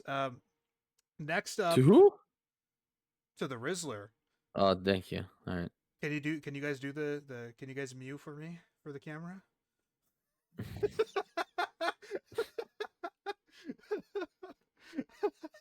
Yeah, revolutionary stuff. All right, next one is Athlete of the Year, and this could be a controversial pick, but I took some liberties with this one as well. To me, I took a personal pick for this one. Yeah, Which, you know, You my took a- team won the fucking Stanley Cup, so I can, I can make that. I mean, that's entirely valid. You know, there's so many good options. LeBron James Mm, and LeBron James. Sure thing. So Baruf, you're Yeah. probably not going to like this one very much, but there are other reasons than just the sport and what he's doing this season that I gave it to him. And the athlete of the year is Josh Allen. It's not just the fact that he's going to win MVP. The He's day before not. he Lamar, left. Lamar's probably winning MVP, dude. Man, I think it would be a real shame to not reward Josh Allen for the season he's having. Now look, Lamar Jackson's having an unbelievable year too, but as far as actual value, what the word even means, Josh Allen is more valuable for sure. But it's I not hate just to agree. that. I hate to agree with you. Yeah, that's the thing. It's I hate not to agree just with you. that though. It's he is getting married to Haley Steinfeld, folks. That is a Okay, that's massive. where. Oh, That Okay, is a that's where you massive win. lost me. You know, My like, man. yeah, it is a cultural relevance beyond the sport of the NFL. So I had to give him athlete of the year. You know. All right, congrats, Josh. We're not But, giving you any in votes. regards to and this is to prove I'm unbiased. Okay, by the way, in regards to the Lamar and Josh Allen award, Lamar has all the numbers, but Josh Allen's team theoretically got worse on offense, right? It did. Um, because there was a lot of argument around, Diggs made Allen and yada yada, all that stuff, right? And Lamar's team got stronger. Dumb argument. Derrick Henry was a phenomenal addition, right? So I think voters got to take that into account. And I'm not saying that Lamar is less valuable to the Ravens than Josh Allen is, but I think that's what breaks it for I don't me. know. I disagree to an extent because like Derrick Henry also significantly improved this year from last year. So I mean, you can also argue that Todd Because he's Monken playing heavily in benefited a Derrick very Henry. strong Ravens team, right? So it's like, Yeah, that's Yeah, but if we're talking about like as a passer, Lamar has looked better as a passer than he ever has in his no, entire and career. we both agree. Yeah. Like out of the 2 seasons that he's already won MVP for, this is better than both of this, those. this But is his best one. the Yeah, this is problem his best again one. is that one, it's heavily contested with Josh Allen, and two, in both of our opinions, Josh Allen is more valuable as far as if you replaced him with a replacement level quarterback, that team is not nearly as good as the Ravens would be if Lamar was replaced with the replacement level quarterback. So that's the argument for me. Again, if Lamar wins it, that's fine. Congratulations. It's certainly an MVP caliber season, statistically. But I think this Josh Allen would be my pick. Which I That's think is fair. completely fair. Yeah. All right. Athlete of the year. Congratulations, Josh. We will not be giving you a trophy, so don't worry about it. Yeah, your Especially not trophy for is your me. wife. Especially not for Yeah. me. Next up, we have the Celebrity Crash Out Award. So this is like the biggest celebrity downfall of 2024. I think I had downfall or just like overreaction? Because like I Well- think I picked a good one. Well, so a crash out can be a lot of different things, but if you look at like how the term is used as a whole on the internet, it can be both like an instance or a moment where someone goes a little crazy, or it could be like a really crazy event that ruins a person, like they really crashed out, they're done. So that's the way I took it. Now that is a really good selection, the Pat McAfee one, which just happened recently as well. But at the same time, the Colts are bums doing bum tendencies. yeah, at the same time though, while that could be considered a crash out, I don't think he's wrong in anything that he really said either. So it was a really interesting like dichotomy there. That's fair. That's a fair point. So the actual winner for Celebrity Crash Out in 2024 is Sean Diddy Combs, who has lost everything, and rightfully so. Recently named the new face of the $100 bill. yeah, he's got even more accolades this year. Like he's really cashing in on his last little bit of fame before he fades into obscurity, hopefully. But yeah, so congratulations. You will not be receiving a trophy. I will not touch you with a 39.5-foot pole. He's like an RAPER. He has so many essays. Wow, you really well done there. Huh? Yeah. Yeah. The next one is best song, and now I wanted to honor your guys' picks because I appreciate and value both of your opinions on music, but there's only one song that I know for a fact that came out this year that we've all three of us have listened to, and we all enjoyed it. Does anyone have any guesses?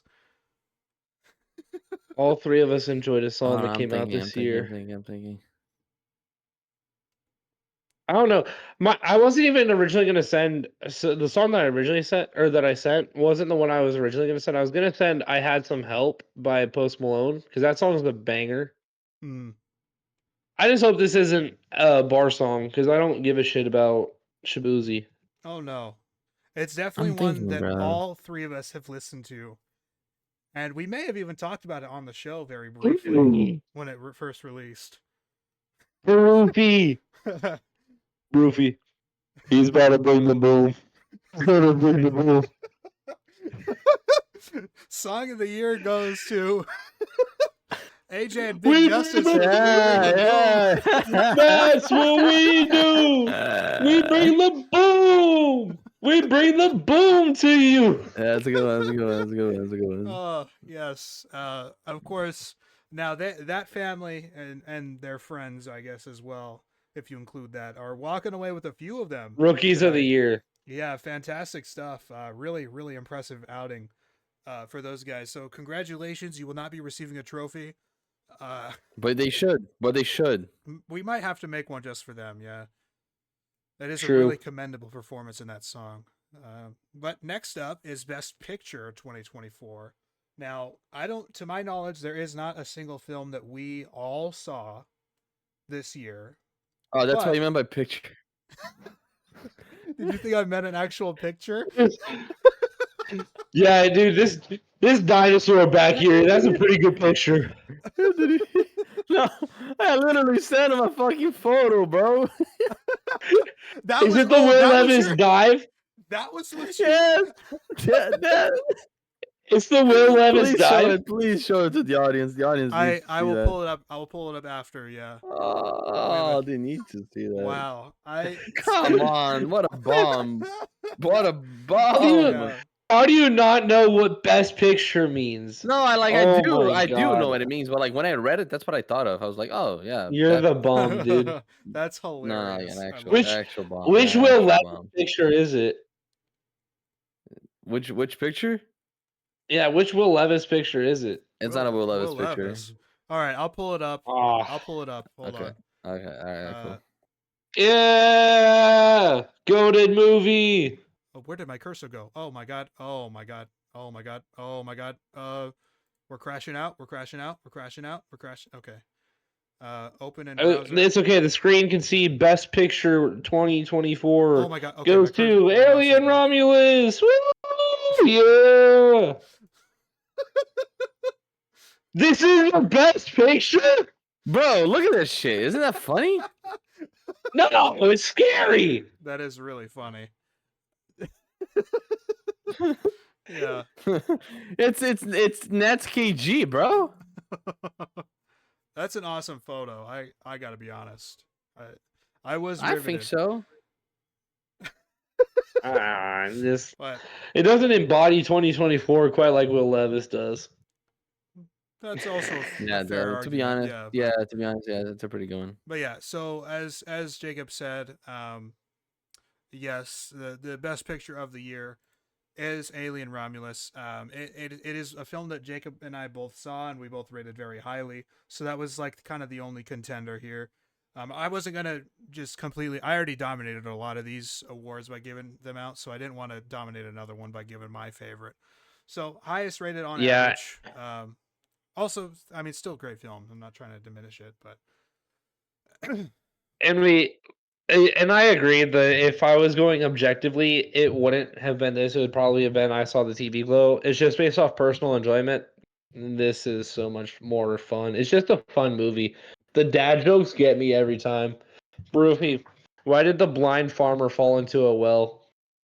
Why did the blind farmer fall into a well? Yeah.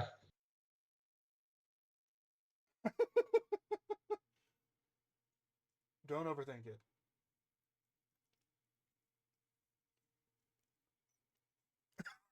Blind farmer dog. Why is he taking this question seriously? It's not a riddle. It's a dad joke. You're supposed to say why. Why? Because he couldn't see that well.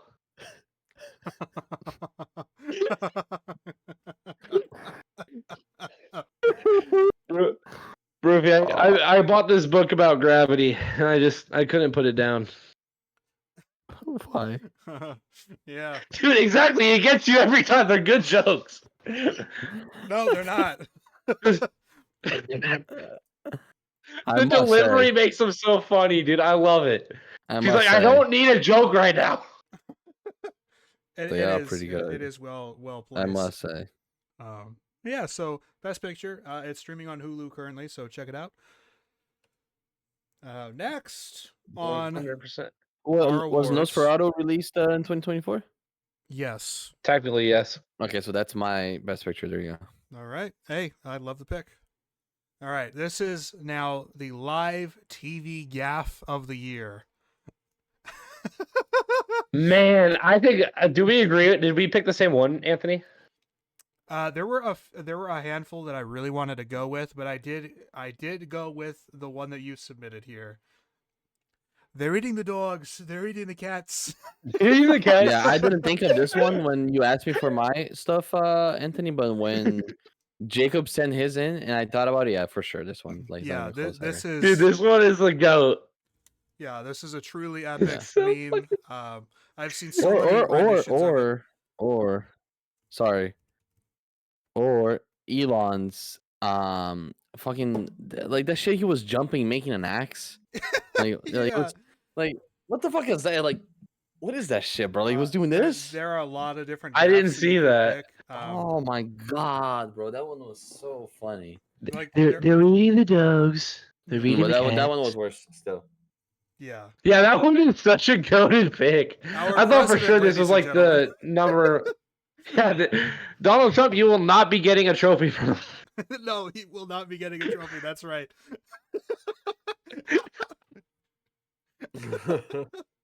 But congratulations on the victory, regardless. You might, he's a contender. He could win 2025's live TV Gaff of the Year as well. We'll see. Yeah, he's a perennial contender, man. He pumps out content monthly. Yeah, so we'll see what happens. All right, the next one is the significant internet events of the year. This one I had no idea what I was doing. What did I have? What did I Not put for gonna mine? lie. Hold on, don't say it, Anthony. I wanna. I will tell you, it's not. Okay. To me, it wasn't a funny one. I put an actual one. Okay. All right. Yeah. Okay, I put a funny one. I like mine. I put an actual one. Yeah. So I again appreciate both of your inputs on this one, and there were so many events that you could include here. There were so many contenders. This is like Best Picture at the Oscars, right? You could have a class of 10 here, but I think there is one that dominated the summer and part of the fall as well, and it's Drake versus Kendrick Lamar. I mean, everybody under the sun was talking about it or had an opinion on it. It was. I guess time. I'm not under the sun. I had no involvement in this at all. Oh, well. Yeah, to be honest with you, neither did I. It's really funny. It's really funny stuff. Dude, me and Broopy just disproved the significance of this event. Apparently, although my event had zero involvement from me either. Do you want to tell the audience what your selection Yeah, in was? my opinion, the most significant event to happen on the internet this year was the global release of Concord. Which is also, I mean, objectively speaking, that is like the least significant event ever this year. Yeah. So maybe, I mean, that would have been really funny as well to make the winner, but I just feel like every day I went onto social media and I was hearing about this. I was hearing the songs that they released back and forth. So it was really a big moment over the summer. But yeah, maybe this is a fraudulent win though. We'll see. We'll see how 2025 goes again. Clearly the correct answer is the Panthers winning the Stanley Cup. Yeah, I mean, come on, I guys. mean, Yeah. certainly Yeah. for a fan of the Panthers, that would be a really big deal. I think the most significant part about that is that a Canadian hockey team lost another Stanley Cup. To a fucking Florida team, bro. Yeah, that's a great point. Isn't the They world were isn't the world they getting warmer? What is this? they Global almost had the warming? gentleman's sweep. Dude, they were down 3-0, came back, brought it to 3-3, and then got blown out in game 7. It wasn't even close. Yeah. The score was, but the play no, but the score was close. That Alright. that series was a fucking comedy show. Yeah. It definitely was. We got to do comedian of the year awards.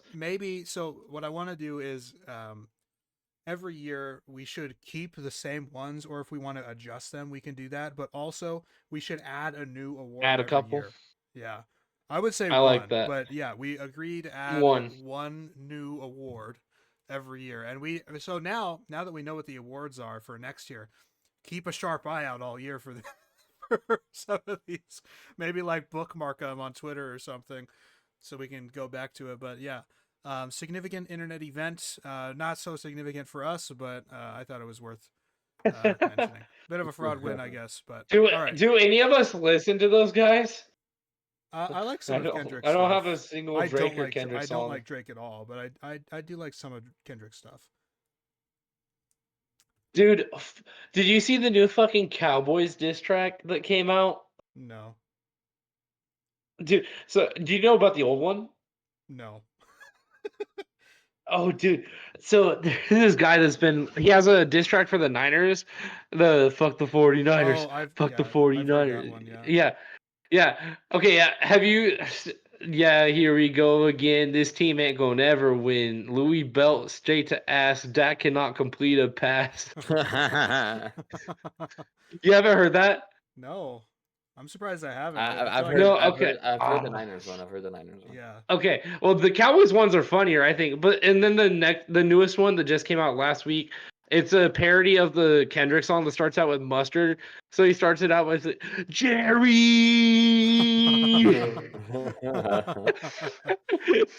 Nice. Well, I have to give it a You got listen. So I after can... the pod. We gotta listen to those after the pod. That's so fucking funny. All right. Very cool. So the next two awards are show centric. Basically, it's about the show, or it's about one of us. So this the penultimate award here is the best ant quote of 2024. I feel like I pull off a lot of one-liners all the time, and I'm very sarcastic all the time. So this could have been really contentious, and we'll be able to keep track of it. Obviously throughout this year. So I understand it was really tough for you guys to come up with some. Barufi, you did the one that I said recently when it was just the two of us on the show, and I said the Dolphins should sign Devondre Campbell. But the winner is. I thought that was pretty good one. I thought this was a really funny tweet when I tweeted it, but nobody interacted with it at all. I mean, I'm a small page anyway, but I thought it was really funny, and it's from you have to read it from the perspective of Michael Scott watching the NFL. Taysom Hill is literally Toby Flenderson. Every time he vultures his teammates, he completely saps the life out of everyone watching. Did I interact with this? I don't think so.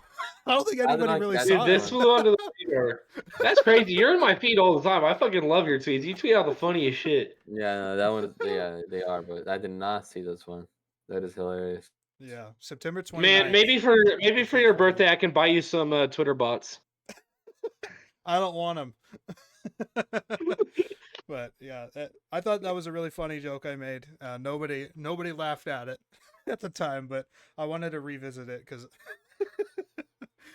But yeah, so God. that is my quote. You've been putting up some heat lately.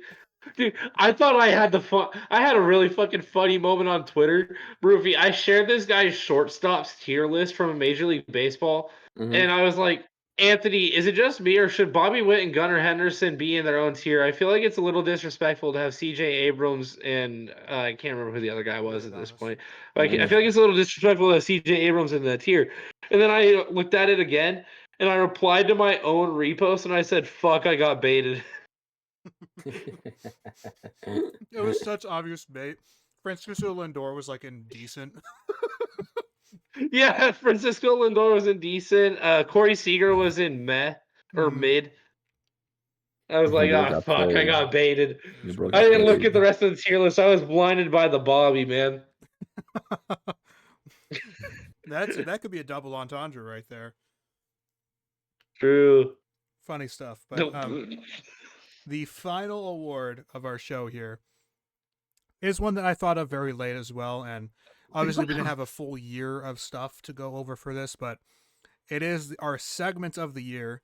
Basically, the segment we had the most fun with recording over the year. And Burfy, I don't think you submitted one, but I did Jacob, not. I did not. I had to think about this one, Mhm. and I wanted to talk it over with you guys because there were a few. Yeah, Right. There but was the Is it, the build a sandwich one. I thought it was really fucking funny. dude? I feel like your favorite segment was probably the zoomed in objects one. yeah, You really liked that yeah, one. it's so much fun. Listen, I'll have you removed from this podcast at once. You hear me?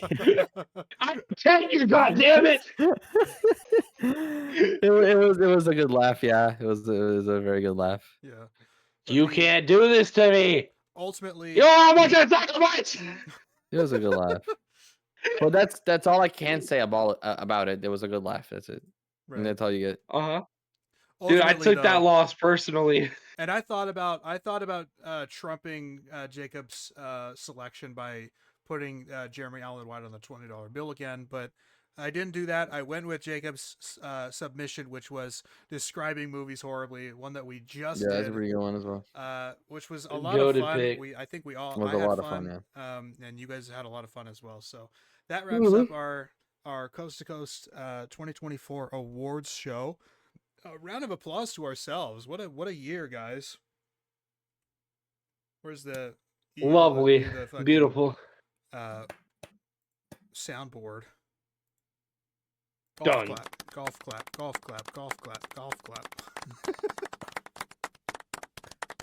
Hell Fantastic yeah. stuff. Yeah, awesome. And if we don't have anything else to bridge, we can get right into my year in film if you guys want. I just thought about this story that I should have told earlier whenever we were doing our recap. But we had at work today, we were doing an audit. So just like someone was coming in and making sure that we're doing our job right and whatnot. And at the very beginning, they brief you down and explain this whole thing. So if they ask you a question, you have to give the correct answer. Like you can't give a joke answer because whatever your first answer is, they have to take that answer. And so What? Okay.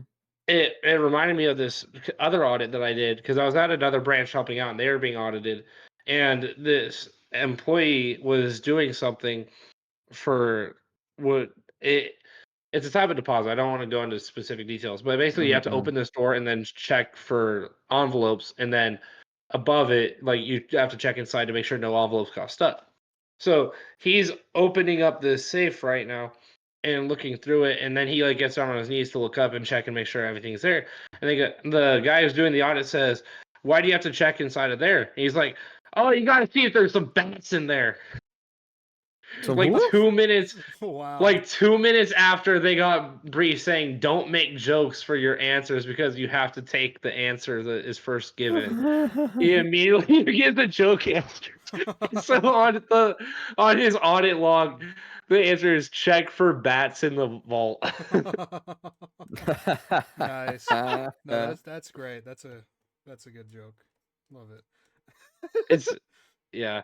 You know, I guess I have a very short thing too before we move on.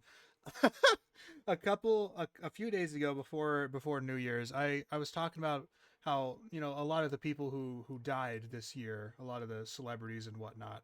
And I'm like, I said to who I was talking with, I was like, man, the year's not over. 2024 is going to claim a few people, before it's over. And Right. and I rattled off a couple people What do you like, know? Ricky maybe. Henderson, man. Well, that was kind of the reason why we talked about it. Was Ricky Henderson had just died, and I was talking like, man, it's gonna take someone like everybody loves, like Tom Hanks or something. Like it's gonna be shocking. Everyone's gonna talk about it for weeks. Or like Jimmy Carter, any day now, Jimmy Carter's gonna croak. He's already 100 years old, and literally, I kid you not, the next Now, what fucking do you day, know? Jimmy Carter dies. like he could have died as I was saying that overnight, and they find him the next day. Like, it was unbelievable timing. I couldn't believe that happened. I, when I heard the news, I'm like, my reaction was like jubilant, like, oh my god, what? And I felt You're bad. fucked, dude. I felt bad because I shouldn't be laughing about it, but it was really funny. The day before, I was like, Jimmy Carter's probably gonna die. He's 100 years old. It's time for him to kick the bucket. And he literally did the next morning. He literally did, yeah. And that's I God, swear you're to you, that's a horrible. true story. That was unbelievable You're timing. horrible. But, yeah, so fantastic stuff. Yeah, I would love to get. Broofy, I have a question for you. Sorry, real quick. Sorry. I was at my Hispanic grocery store near me, and I know you're not Hispanic, but I have a question that you Yes. might be able to answer.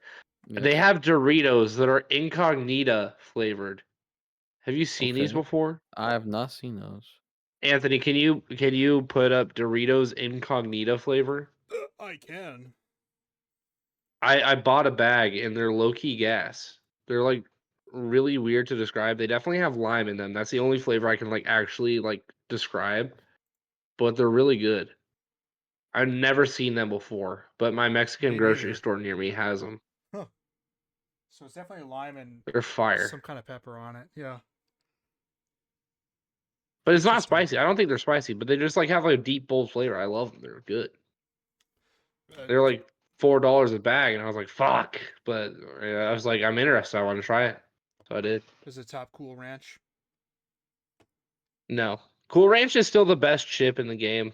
Like, I don't think there's a single chip that can top a well-seasoned Cool Ranch Dorito. That's a really tough one to top. Those microplastics go hard on that one. Exactly. Yeah. Fiesta flavored microplastics. I can't get enough of it. Yeah. Awesome stuff. Sorry, so let's get into the Well, 2024 film in review. if I find these around, I'll try them too. And maybe we'll do a Dorito tasting review. segment. Have we done a chip tier list? I don't know if we have, but that's something that's in the cards for sure. Dude, chip draft. What would be the 1-1? Is it Cool Ranch Doritos? Shit draft. Dude, if we did a chip draft, would Doritos be the first 3 picks? You got Cool Ranch, nacho cheese, and spicy nacho. Even their sweet, dude, the sweet spicy chili ones are good. Doritos are just goated. I think like a sour cream and onion or a barbecue Lay's, or like even a. I like Doritos more than both of those. Okay, I mean I love Doritos too. I'm just saying like those are top contenders as well. I think for a lot of people, including myself. But yeah, maybe kettle cooked salt and vinegar. You got me. Oh God, no! Salt and vinegar is gross, man. Oh, perfect. I can get it later in the draft.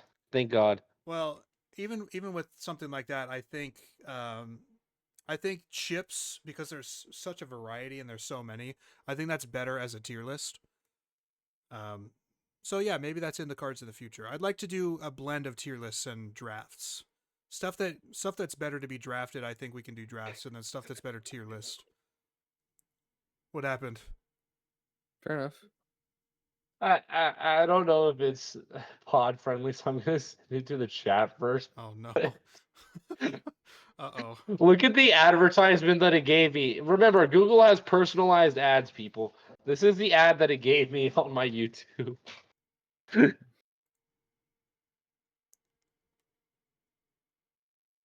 What is that? Wow. You must your Why- your history, your watch history must be interesting. My fucking search history is what is a munch? What is a munch, Jacob? It's a man who eats pussy without expecting anything else in return. Ah, but thank you very much for your uncensored take on it. It's funny. You asked me No, what. no, I did. But it's funny that you're willing to define that term, but you won't put that up on the screen. Yeah, because people aren't. If you're a munch, you're not going to get offended by me describing you. I don't know what offends people of the LGBT community, so I didn't want to worry. You know, Oh, yeah. okay, all right. I try to dance around those lines. Okay. Remember, with the Cowboys thing, it's the Cowboys that are offensive, not the homosexuals. Ah, There you I go. see. I see. So Cowboys are lower. Yeah. Okay. Gotcha. Well, homosexuals aren't low. Homosexuals are equal. They're up here, man. Well, It's the Cowboys that are down if here. anything, they're better than me. 100%. Yeah, they get more pussy than you do. Even the guys. Shit. All right.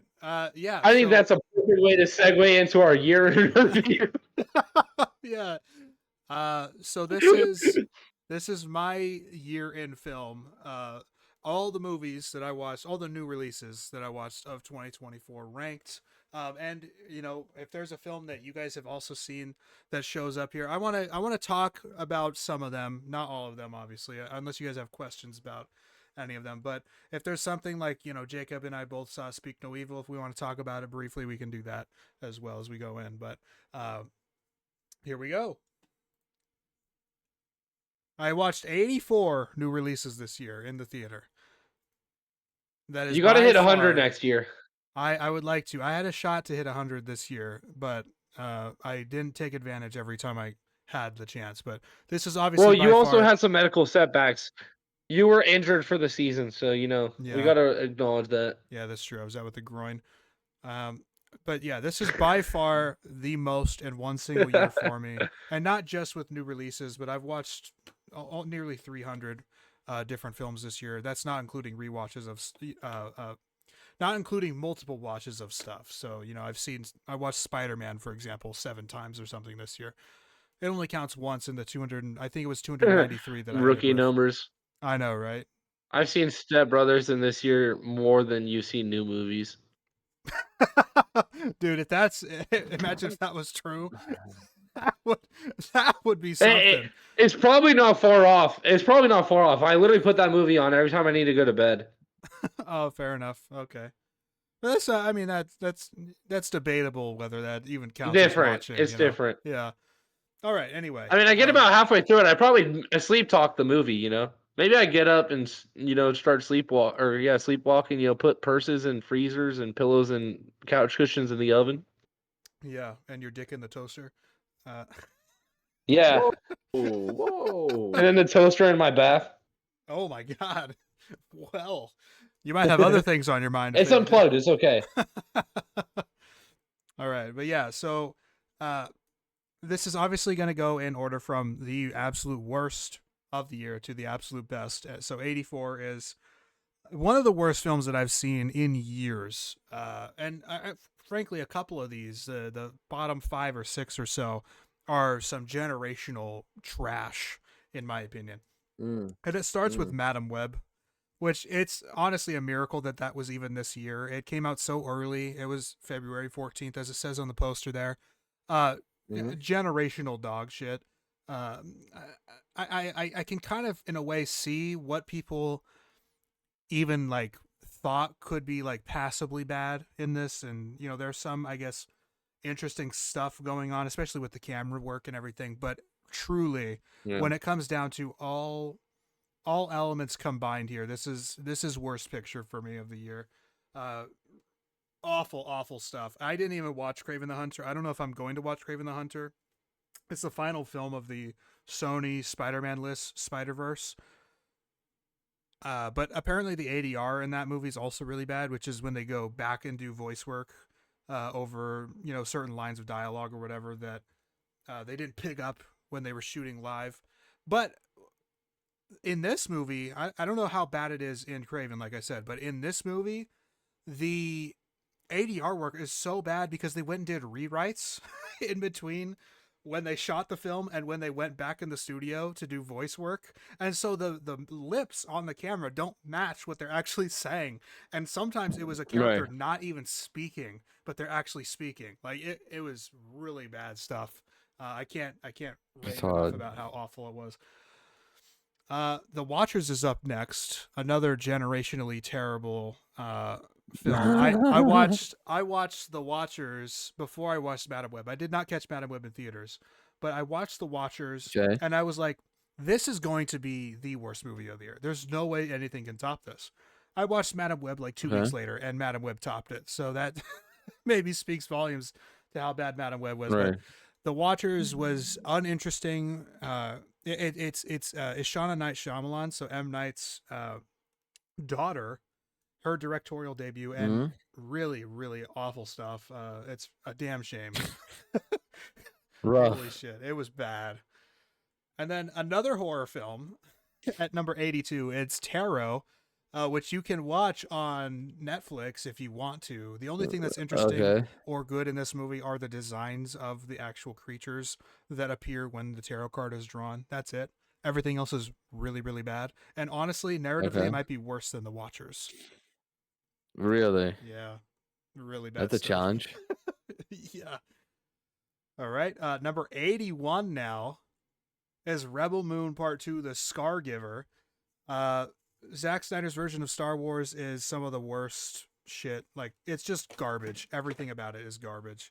And I'm going to be saying that a lot with a lot of these films at the bottom here. Like, nothing works. Nothing works. So, definitely skip the Zack Snyder Star Wars ripoff, basically. Okay. Number 80, The Drive-Away Dolls. This is one of the Coen brothers doing one of their own movies, you know, separate from their brother. I don't remember which one. Maybe it's Ethan. I might say it on the poster. Yeah, Ethan Coen. This was really awful. None of the humor landed for me. I thought the acting felt overdone at times and then underdone at other times. Narrative mess. Nothing is interestingly done behind the camera or with lighting or with anything. It was just really like annoying. This is one of those films that just frustrated me the more it went on, and it felt like it took 5 hours to get through a 90-minute movie. Really. So bad it kind stuff. of just like exists. Is what I'm hearing. Yeah, kind of. Yeah. And not a lot happened. Like, nothing really interesting happens, in my opinion. It's just really just bad all around. Again, Right. I feel like I've said it for every movie so far, but it really is. And a lot of people really like this one too. And I just don't These are just see big it at nothing all. burger movies. Yeah, Right. I don't see what people like about this movie at all. It just does not work for me at all. At number 79 now, Emilia Perez. I just watched this one because it is going to be a Best Picture nominee probably. And I can't think of a weaker film to be nominated for Best Picture than Emilia Perez ever. Not just this year, but ever.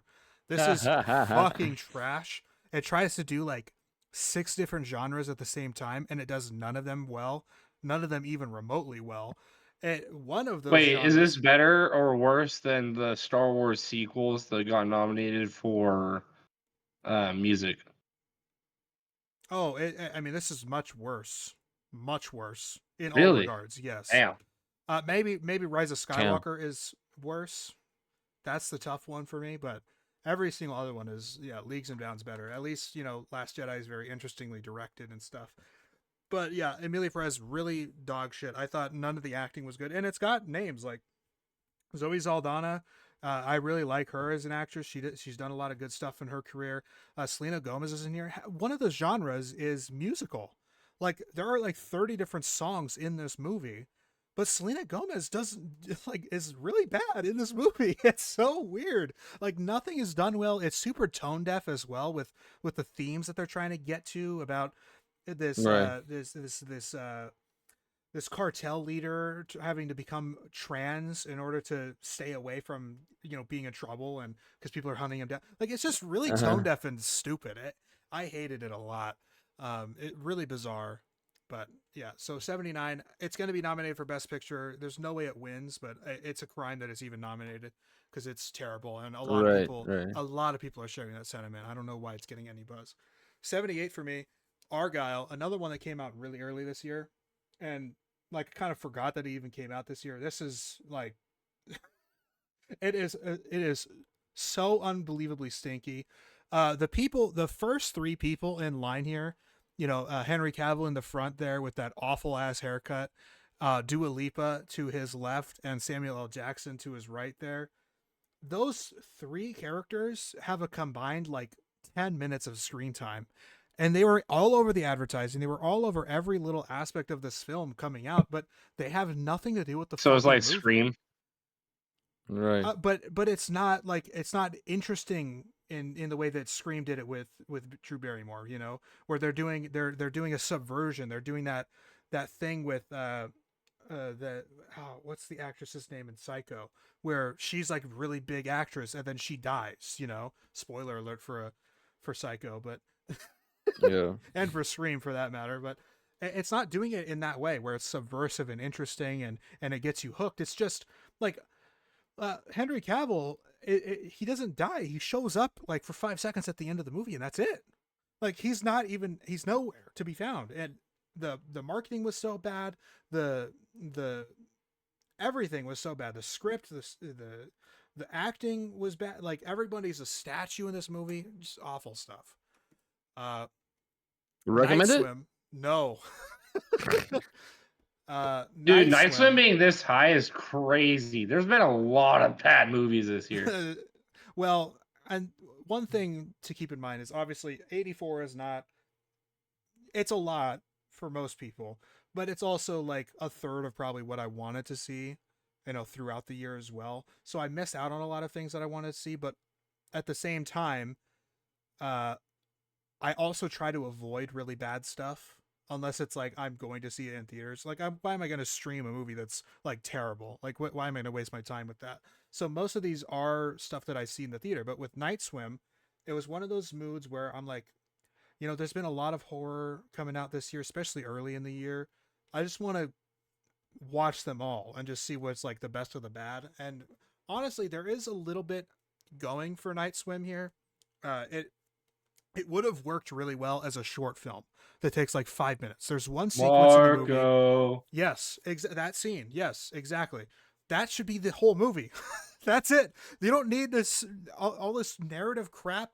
They have some big actors here. James Wan is involved in this. Like there's a recipe here for something to work, but everything outside of those 5 minutes narratively and as far as the screenplay is concerned is just terrible. Like it really is mind-boggling how it got this bad. Like it should have at least been like not good, but it was terrible.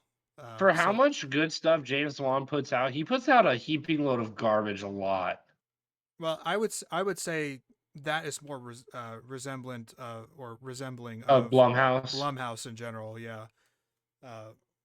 But even look at the advertising here on this poster from James Wan, producer of The Nun. If you are trying to promote James Wan, why are you using The Nun? Why is he using The Nun? Like, because Saw isn't a Blumhouse movie. Is The Nun a Blumhouse movie though? It might be. I don't know. I didn't think it was. But even still, like you don't need to do Saw. You could have done The Conjuring, which is also in the same universe as The Nun cinematically, and it's infinitely better. Yeah. It was really bizarre, but anyway. 76 for me is Harold and the Purple Crayon. This is like a lobotomy on screen.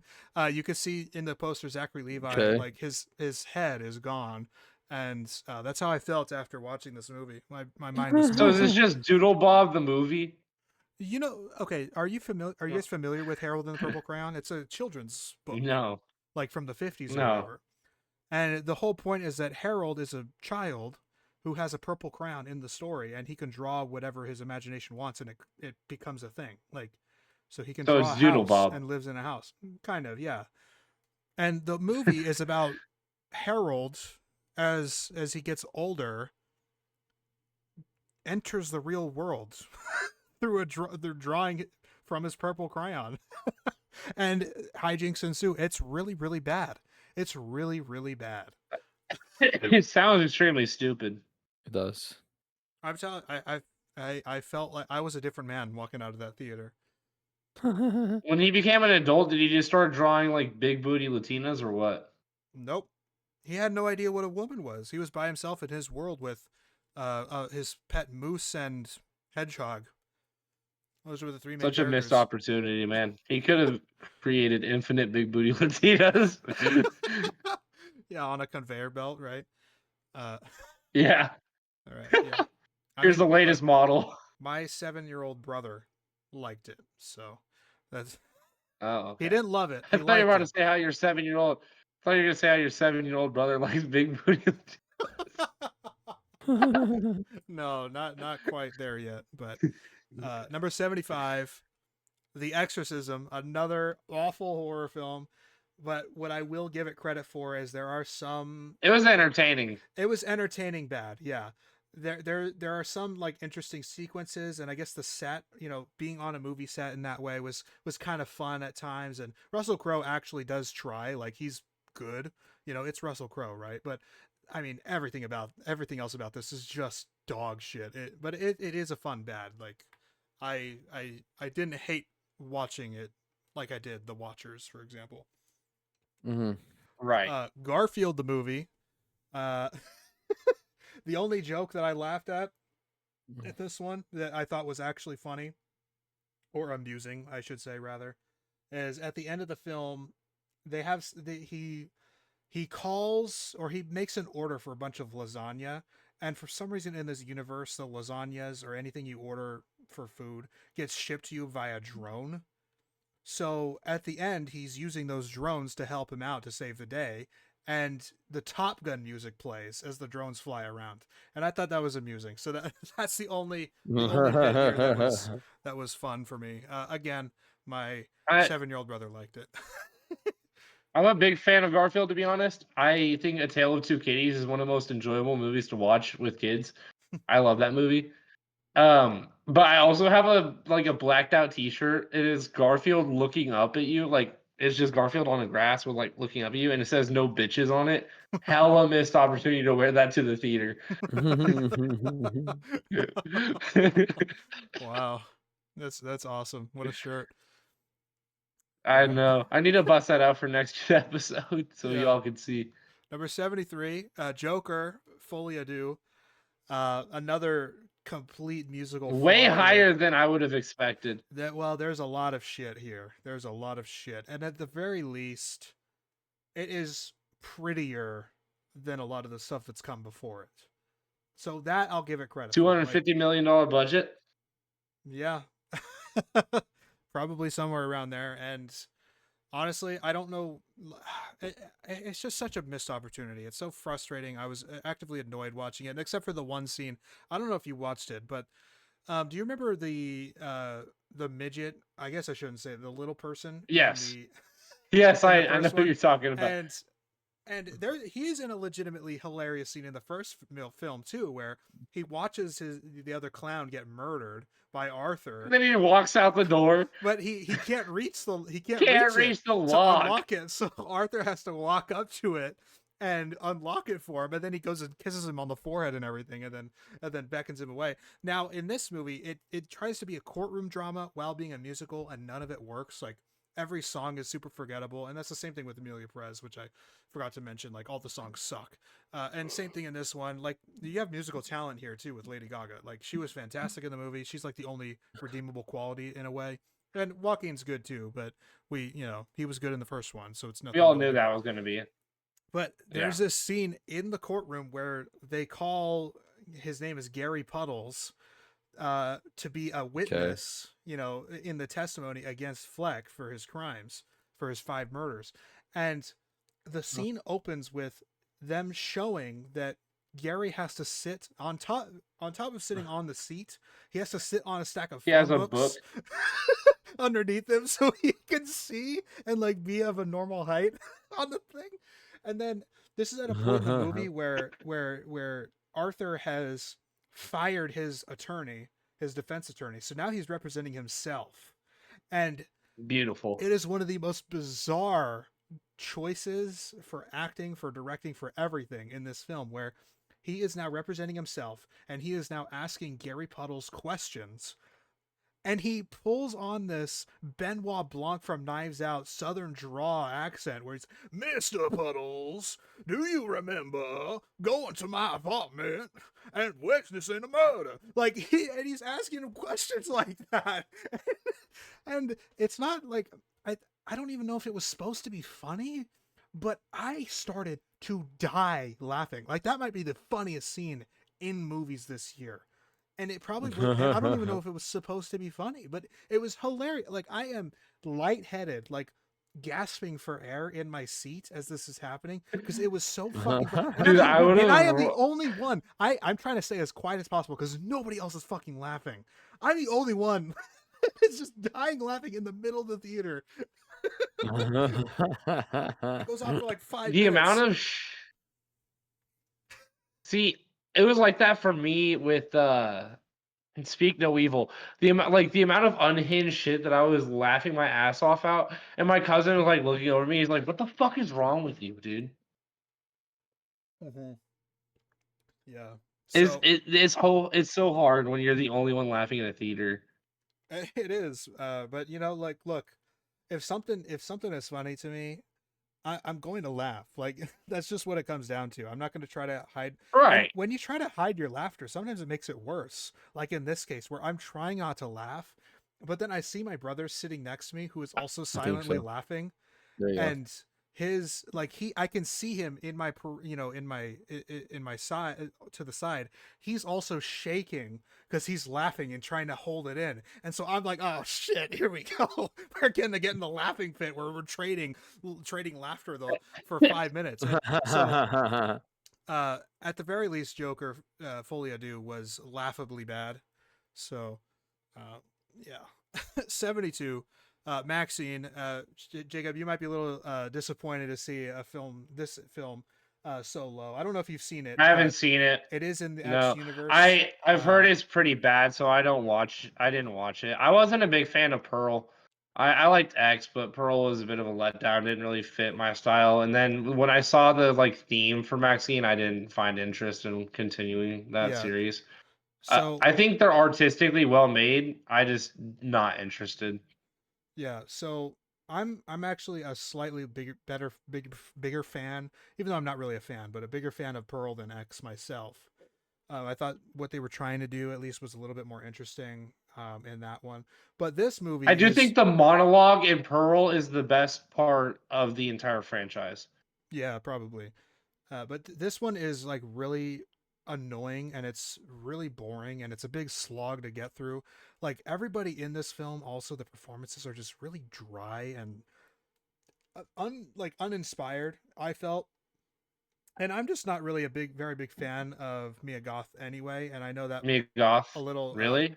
sacrilegious. That does surprise. It's not.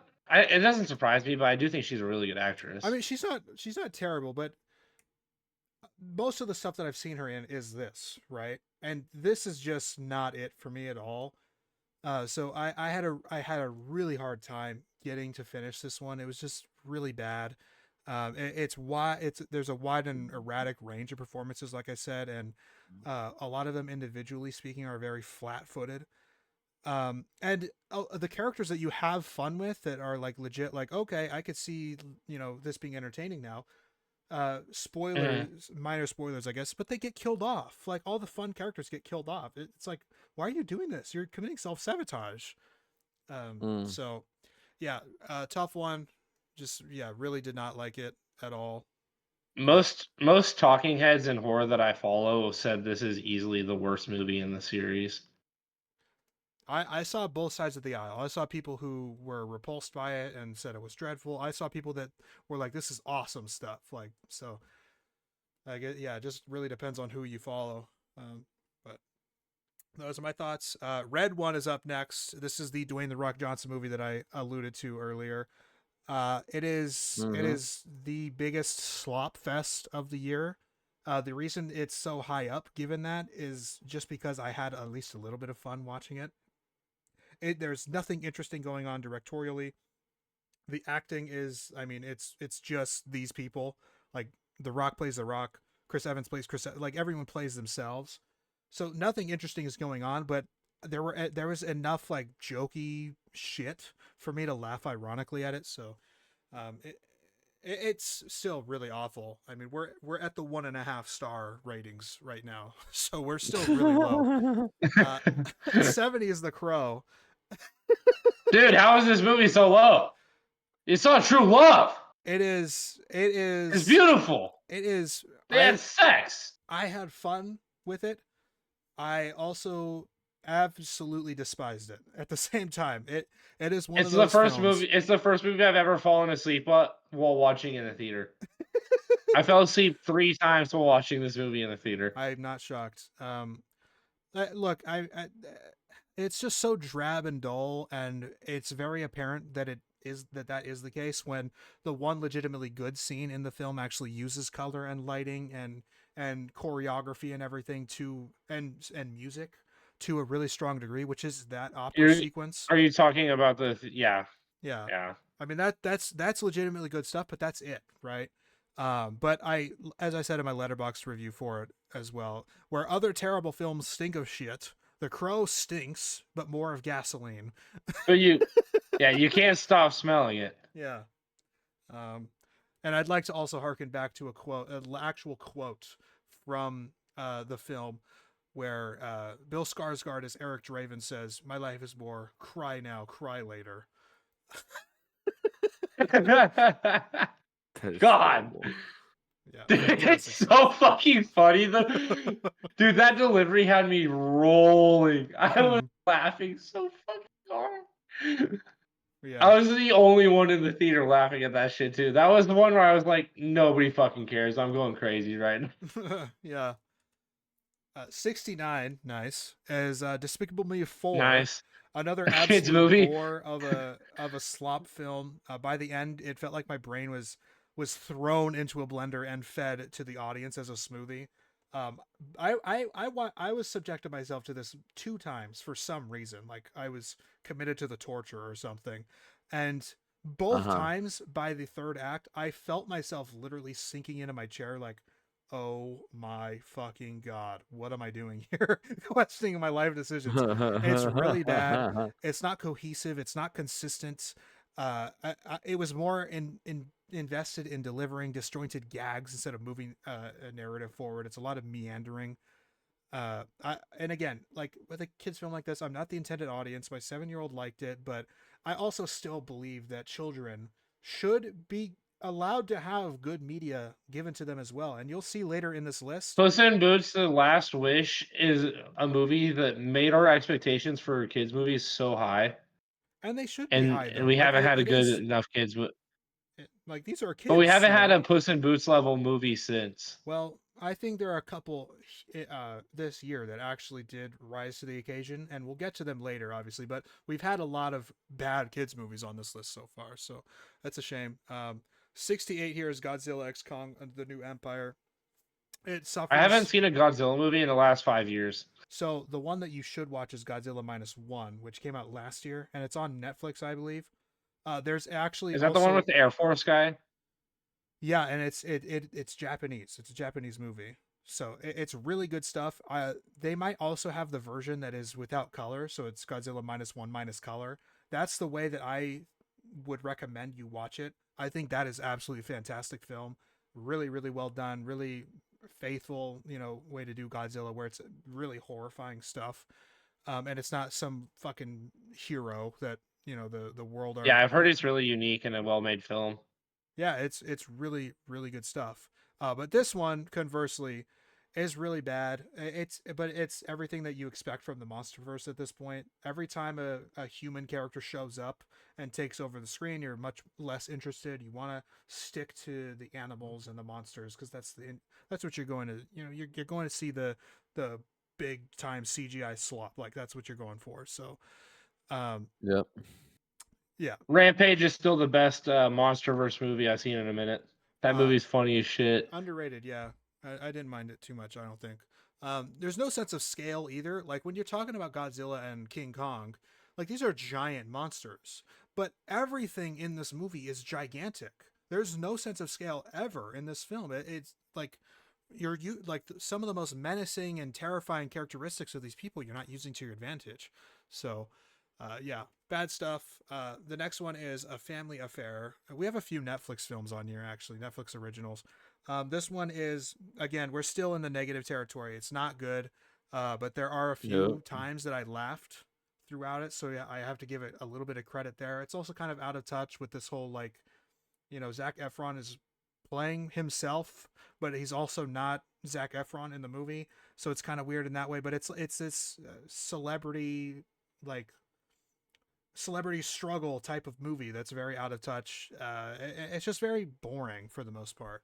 There are a few good gags here and there, and that's enough, but I'm never going to watch this movie again. There you go. 66 is The Beekeeper. I watched the movie. Go ahead. Go ahead. No. Oh, I watched the movie 4 Christmases after we did our Christmas movie draft. I'm kind of disappointed that none of us mentioned it. I haven't seen it. Have you seen it? No. Dude, it's so fucking funny. It's Vince Vaughn, and he has a wife, and they normally like tell their family that they're like out doing mission trips or whatever, so they can't come to any of their Christmases. But then their flights get canceled and they get seen on the news, so they have to go to all their different families' Christmases, and all their parents are divorced, so they go to 4 different Christmases. It's so funny, dude. Interesting. It's streaming? Not sure. I know we streamed it. I can't remember what it was on. I think it was HBO or Amazon or something like that. Okay. Well, I might check it out, even though it's not the whole. But yeah, you should anymore. check it. You should check it out. It's funny. All right. Yeah. So The Beekeeper, another one I didn't catch in theaters, but I watched it later on. It's very standard, run of the mill action flick that tries to pull story beats and style from the John Wick franchise, and it's just infinitely less interesting, I think. Jason Statham is fine, but the character in the role, you don't have that kind of allure to him.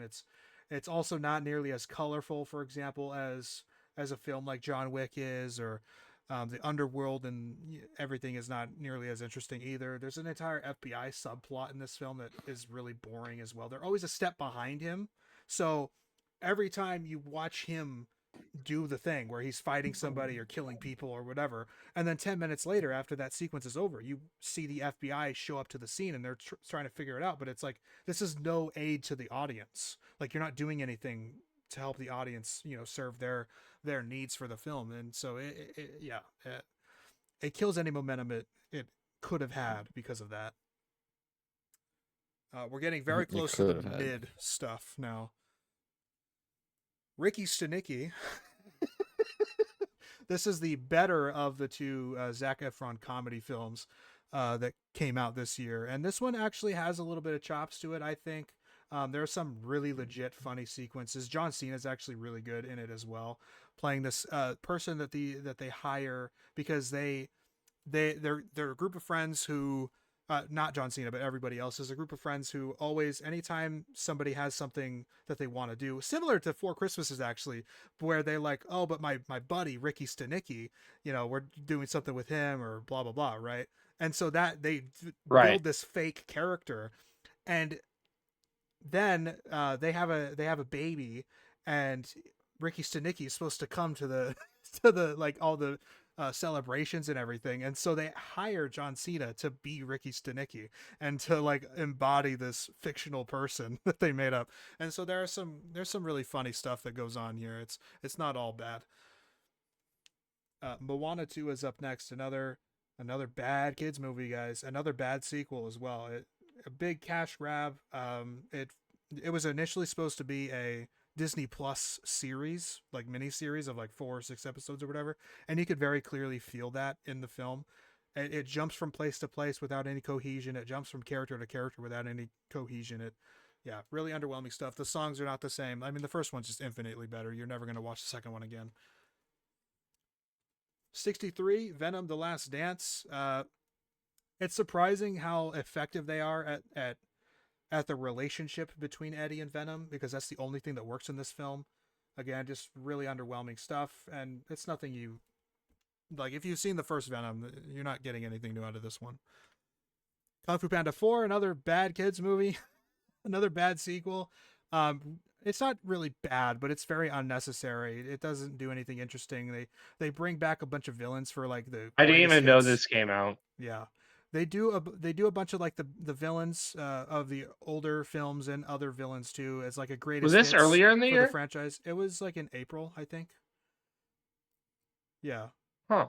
but very unnecessary sequel. Yeah, nothing much else to say about it. It's really mid.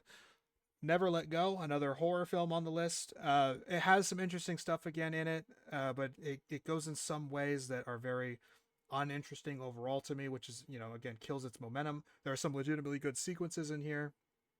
Halle Berry is this. The way that you're brought into the world is if it's a post-apocalyptic type of world where there are these crazy infected people and you have to stay tied to the house, which is why they have the ropes there, and you're supposed to never let go, otherwise they're going to get you. The monsters are going to get you if you detach yourself from this house. And so they're stuck, they're scavenging for resources and everything, and really there's a point in the film where you feel that kind of tension where it's like, is she just a psycho, or is there something that's actually there? Are these monsters actually real, or is she just imagining it and she's a psycho and she's depriving her kids? So there's interesting stuff there, but a lot of it is not well executed, I thought. Sounds like a shitty parody of Bird Box. I think it's better than Bird Box, actually. I did not like Bird Box. Well, Bird at all. Box is also shitty, so. Kinds of Kindness up next. It's the latest Yorgos Lanthimos film. It's a 3-hour film, but it's an anthology, so it's 3 different stories. But all the actors play in the 3 stories, but they're all different characters. And it's a real shame that it lost so much momentum for me, because the first story in this is legitimately good. It's kind of like a thriller type of thing where I'm not going to explain too much about them, but the first one's really good. The second one's pretty good. And then the third one is like really awful. I thought it was such a derailment of what was going on in the first 2 stories. And it killed all of the momentum. It felt like a complete like disaster class of like how to kill your own movie. But I guess there is some interesting stuff. So, if you wanted to check it out, you could.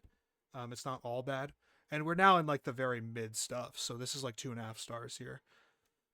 It Ends With Us is up next, number 59. This movie is actually in hot water right now. It's the director, Justin Baldoni, and he also stars in the film. There's a lawsuit going on between him and Blake Lively. What? Here. Yeah. She is suing him for like, bad practice basically when they were filming it, harassment and the sorts. And so real drama going on with this movie right now. And, Blake Lively's Ryan Reynolds' wife. And so, you have that kind of public eye on it too, with Ryan Reynolds speaking about it and whatnot. But funny enough though, because of all the allegations that Justin Baldoni did, this movie is based on the best-selling book of the same title, where she is an abuse victim all her life. And, anyway, very mediocre stuff, really bad needle drops throughout the movie. Needle drops are when the film, it drops literally a song in the middle of the movie that, is not diegetic, so the characters don't hear it, but it's just overlaid onto the movie.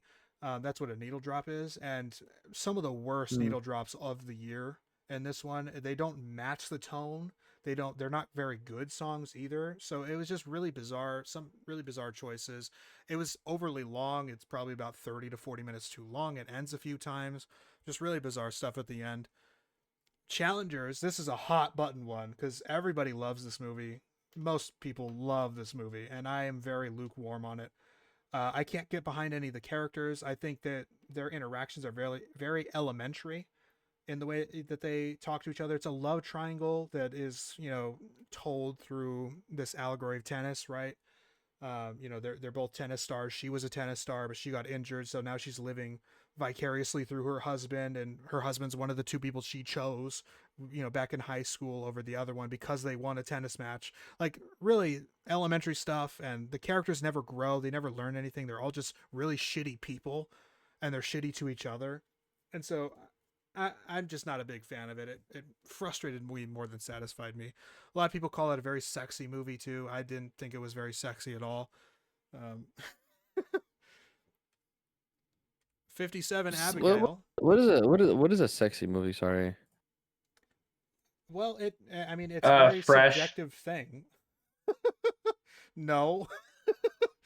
But what I mean, generally speaking, like a sexy movie is when sexy people act sexy around each other and do sexy things. Like that's what a sexy movie is. But it's very subjective. Like So I don't find sweaty men playing tennis very sexy, but a lot of people did apparently. So I don't know, like that's just so it's Coast to Coast, the sexy podcast because could we're be. here. Yes, it's the sexiest of the podcast. It could be. Yeah. Oh, understood.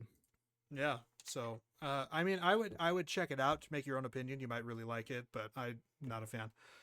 Abigail is number 57. A lot of people have this a lot higher on the list as like one of their favorite horrors of the year. I thought it was pretty generic in execution. Now it's very creative in premise. It's a 12-year-old ballerina vampire that's the killer of this thing, and it opens in a very House on Haunted Hill-esque way, where Giancarlo Esposito is gets all these people into this house and they lock them in for overnight, and if they survive they get money and whatever. But a lot of the kills I thought were generic. The way that the film ends I thought was really generic. I mean, there's some fun stuff in there. There are fun sequences, but that's about it. Cuckoo is another horror film that came out this year, and again, really interesting premise, really generic, and kind of lame execution at the end of it. So not a lot to say about that one. There's a cool split diopter shot in there.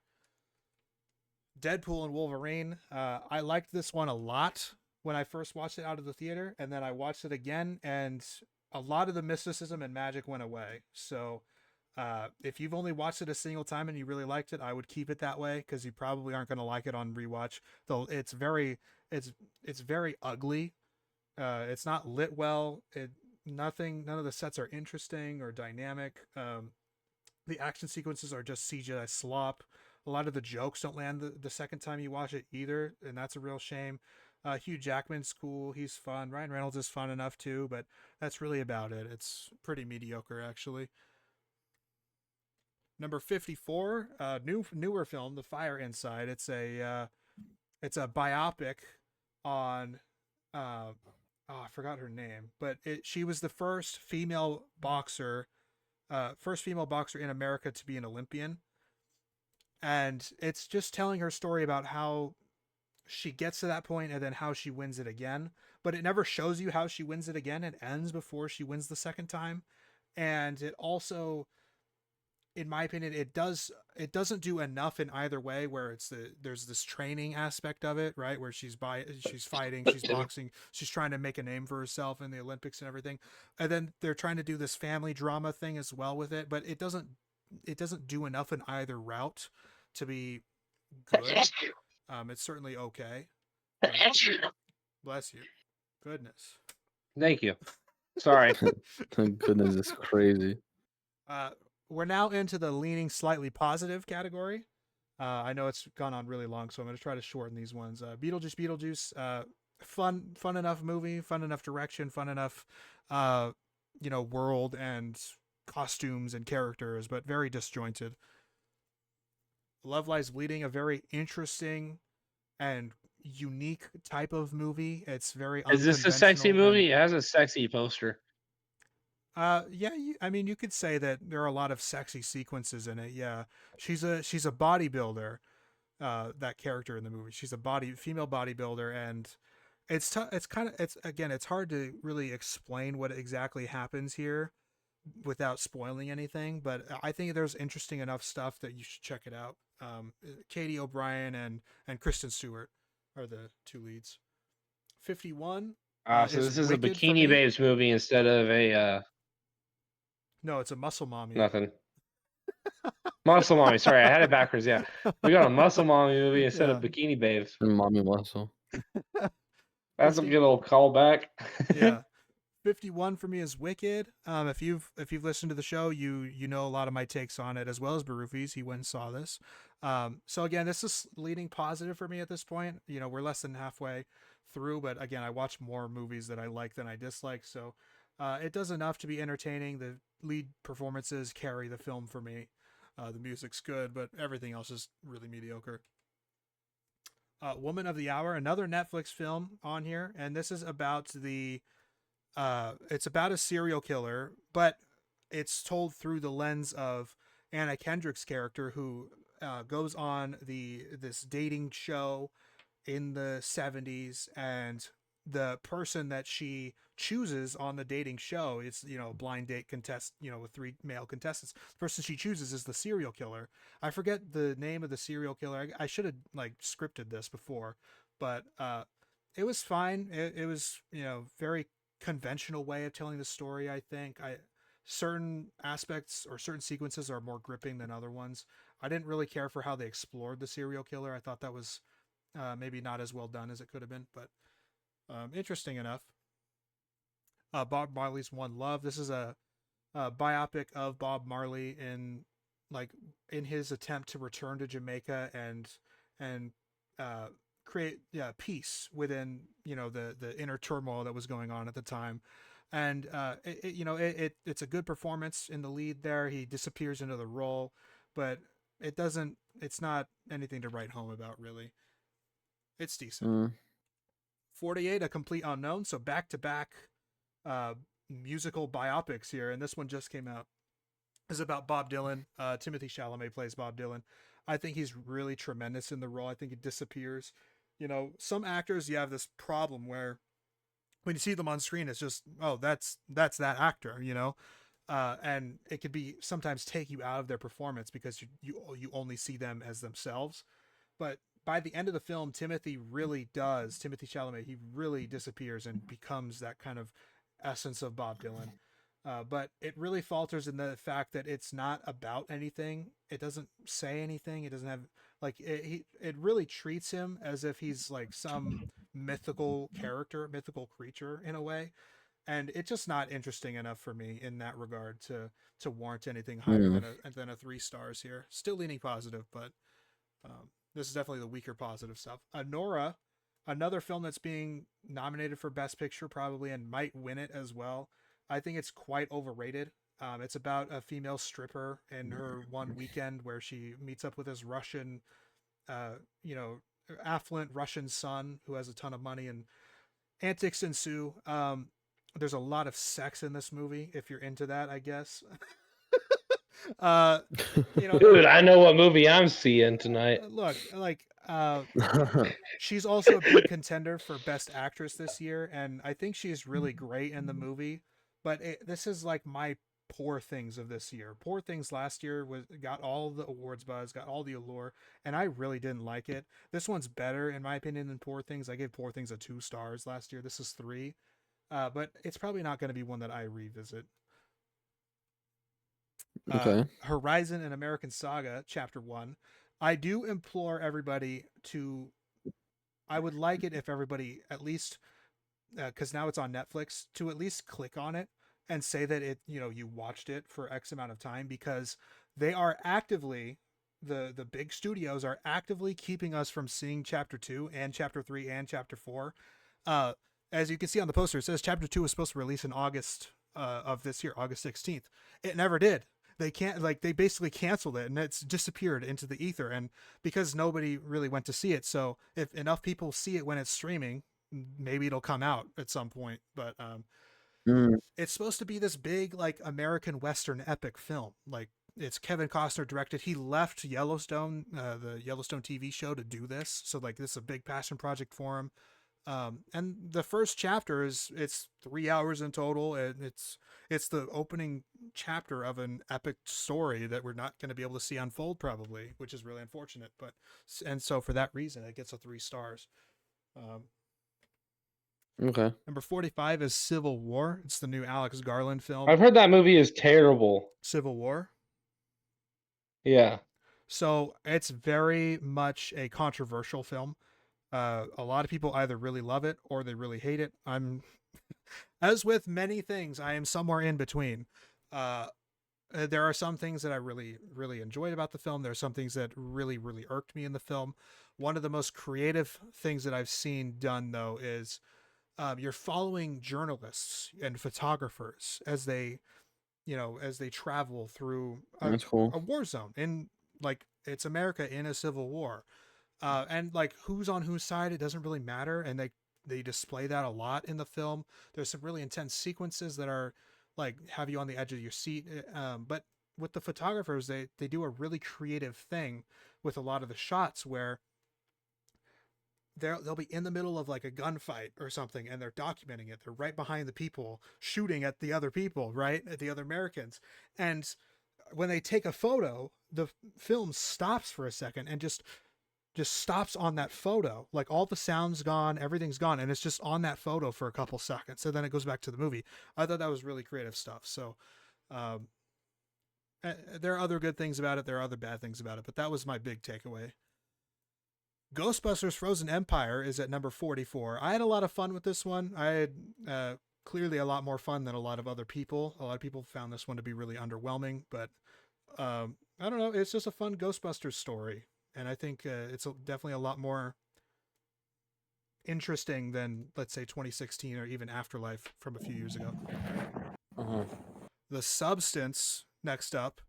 I had this higher ranked on the first viewing, but on the second viewing and after ruminating and thinking about it a lot more, I had to lower it, unfortunately. It's still about 30 to 40 minutes too long for me. I think a lot of the body horror is really well done, but there are also some aspects of the body horror that are just for shock factor and shock value, and it's not really the substance is not doesn't have much substance to it in that regard with some of the body horror shots. And the other half of the film, It doesn't further the plot. right. The other half of the film, if it's not body horror, it's like softcore porn, which is really like uncomfortable. I was by myself in the theater, like I was alone, but it was still like really uncomfortable to watch.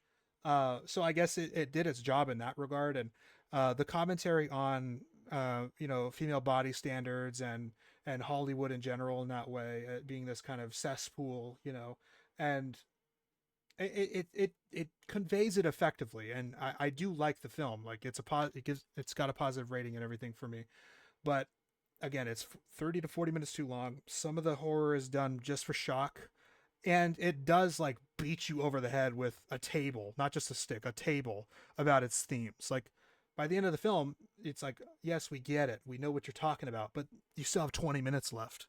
So Bad Boys Ride or Die, a bit of a surprise for this one, but it's a lot of fun, man. It is a lot of fun. It's a really fun entry into this franchise. Some of the direction and camera work, especially in the second half of the film, is really, really nice. Like really good stuff. So, and it was nice to see Will Smith back on the screen. Like, I'm a big Will Smith fan. I like a lot of his movies, and so when he slapped Chris Rock at the Oscars a few years ago, like he got like blacklisted for a couple years, and so we haven't seen him for a long time. But we see him here, and it's a lot of fun. Fly Me to the Moon, another one that is really underrated for other people, I guess. It's like a rom-com with Scarlett Johansson and Channing Tatum, and Channing Tatum is a NASA physicist and Scarlett Johansson is a marketing expert, and their job is to film the moon landing, fake the moon landing in case the real moon landing isn't successful. But they have chemistry and everything, and it was a fun time. I had a lot of fun with it. Rebel Ridge, another Netflix film. It's a really interesting procedural thriller about the ethics of policing and things of that nature, and it really does go in some unique and interesting directions. The directing is really good. Aaron Pierre as the lead character there is fantastic as well. We're getting to the point where I recommend all the rest of these movies like 100%. I think you should go see them. 39 If. So we're finally into the realm of good kids movies. I liked this one. It's because it has Ryan Reynolds. I liked this one quite a bit. I thought it was cute. I thought it was charming. I thought it had a really nice message about like holding on to your youth and about a lot of the imaginary friends in this movie, for example, are made because the children are grieving over something or they need that escape, right? And so I thought it touches on those themes really well, and there are some really funny jokes in it too. Speak No Evil at number 38. Should be higher. Should be higher. A lot of fun. You're telling me there's 37 movies better than this one? You're lying. 100%.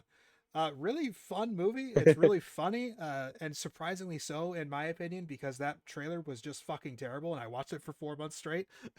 So, congrats to Speak No Evil.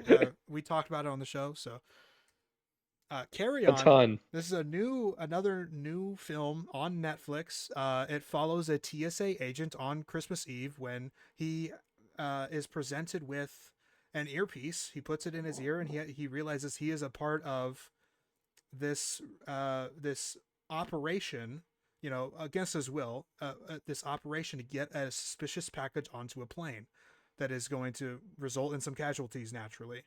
Taron Egerton is, I thought, really good in this movie. I'm not going to spoil who the antagonist is. Maybe you can kind of tell by the poster there, but I liked how subdued and unassuming it was. It's very much in that realm of Die Hard, where it's an action film on Christmas, but there aren't really gunfights here because you're in an airport. He's a TSA agent. He has to be secretive about everything that's going on. Really good stuff. I would check it out. 36 is Heretic. Another really solid horror film that really does. Should be higher. Yeah, it could be.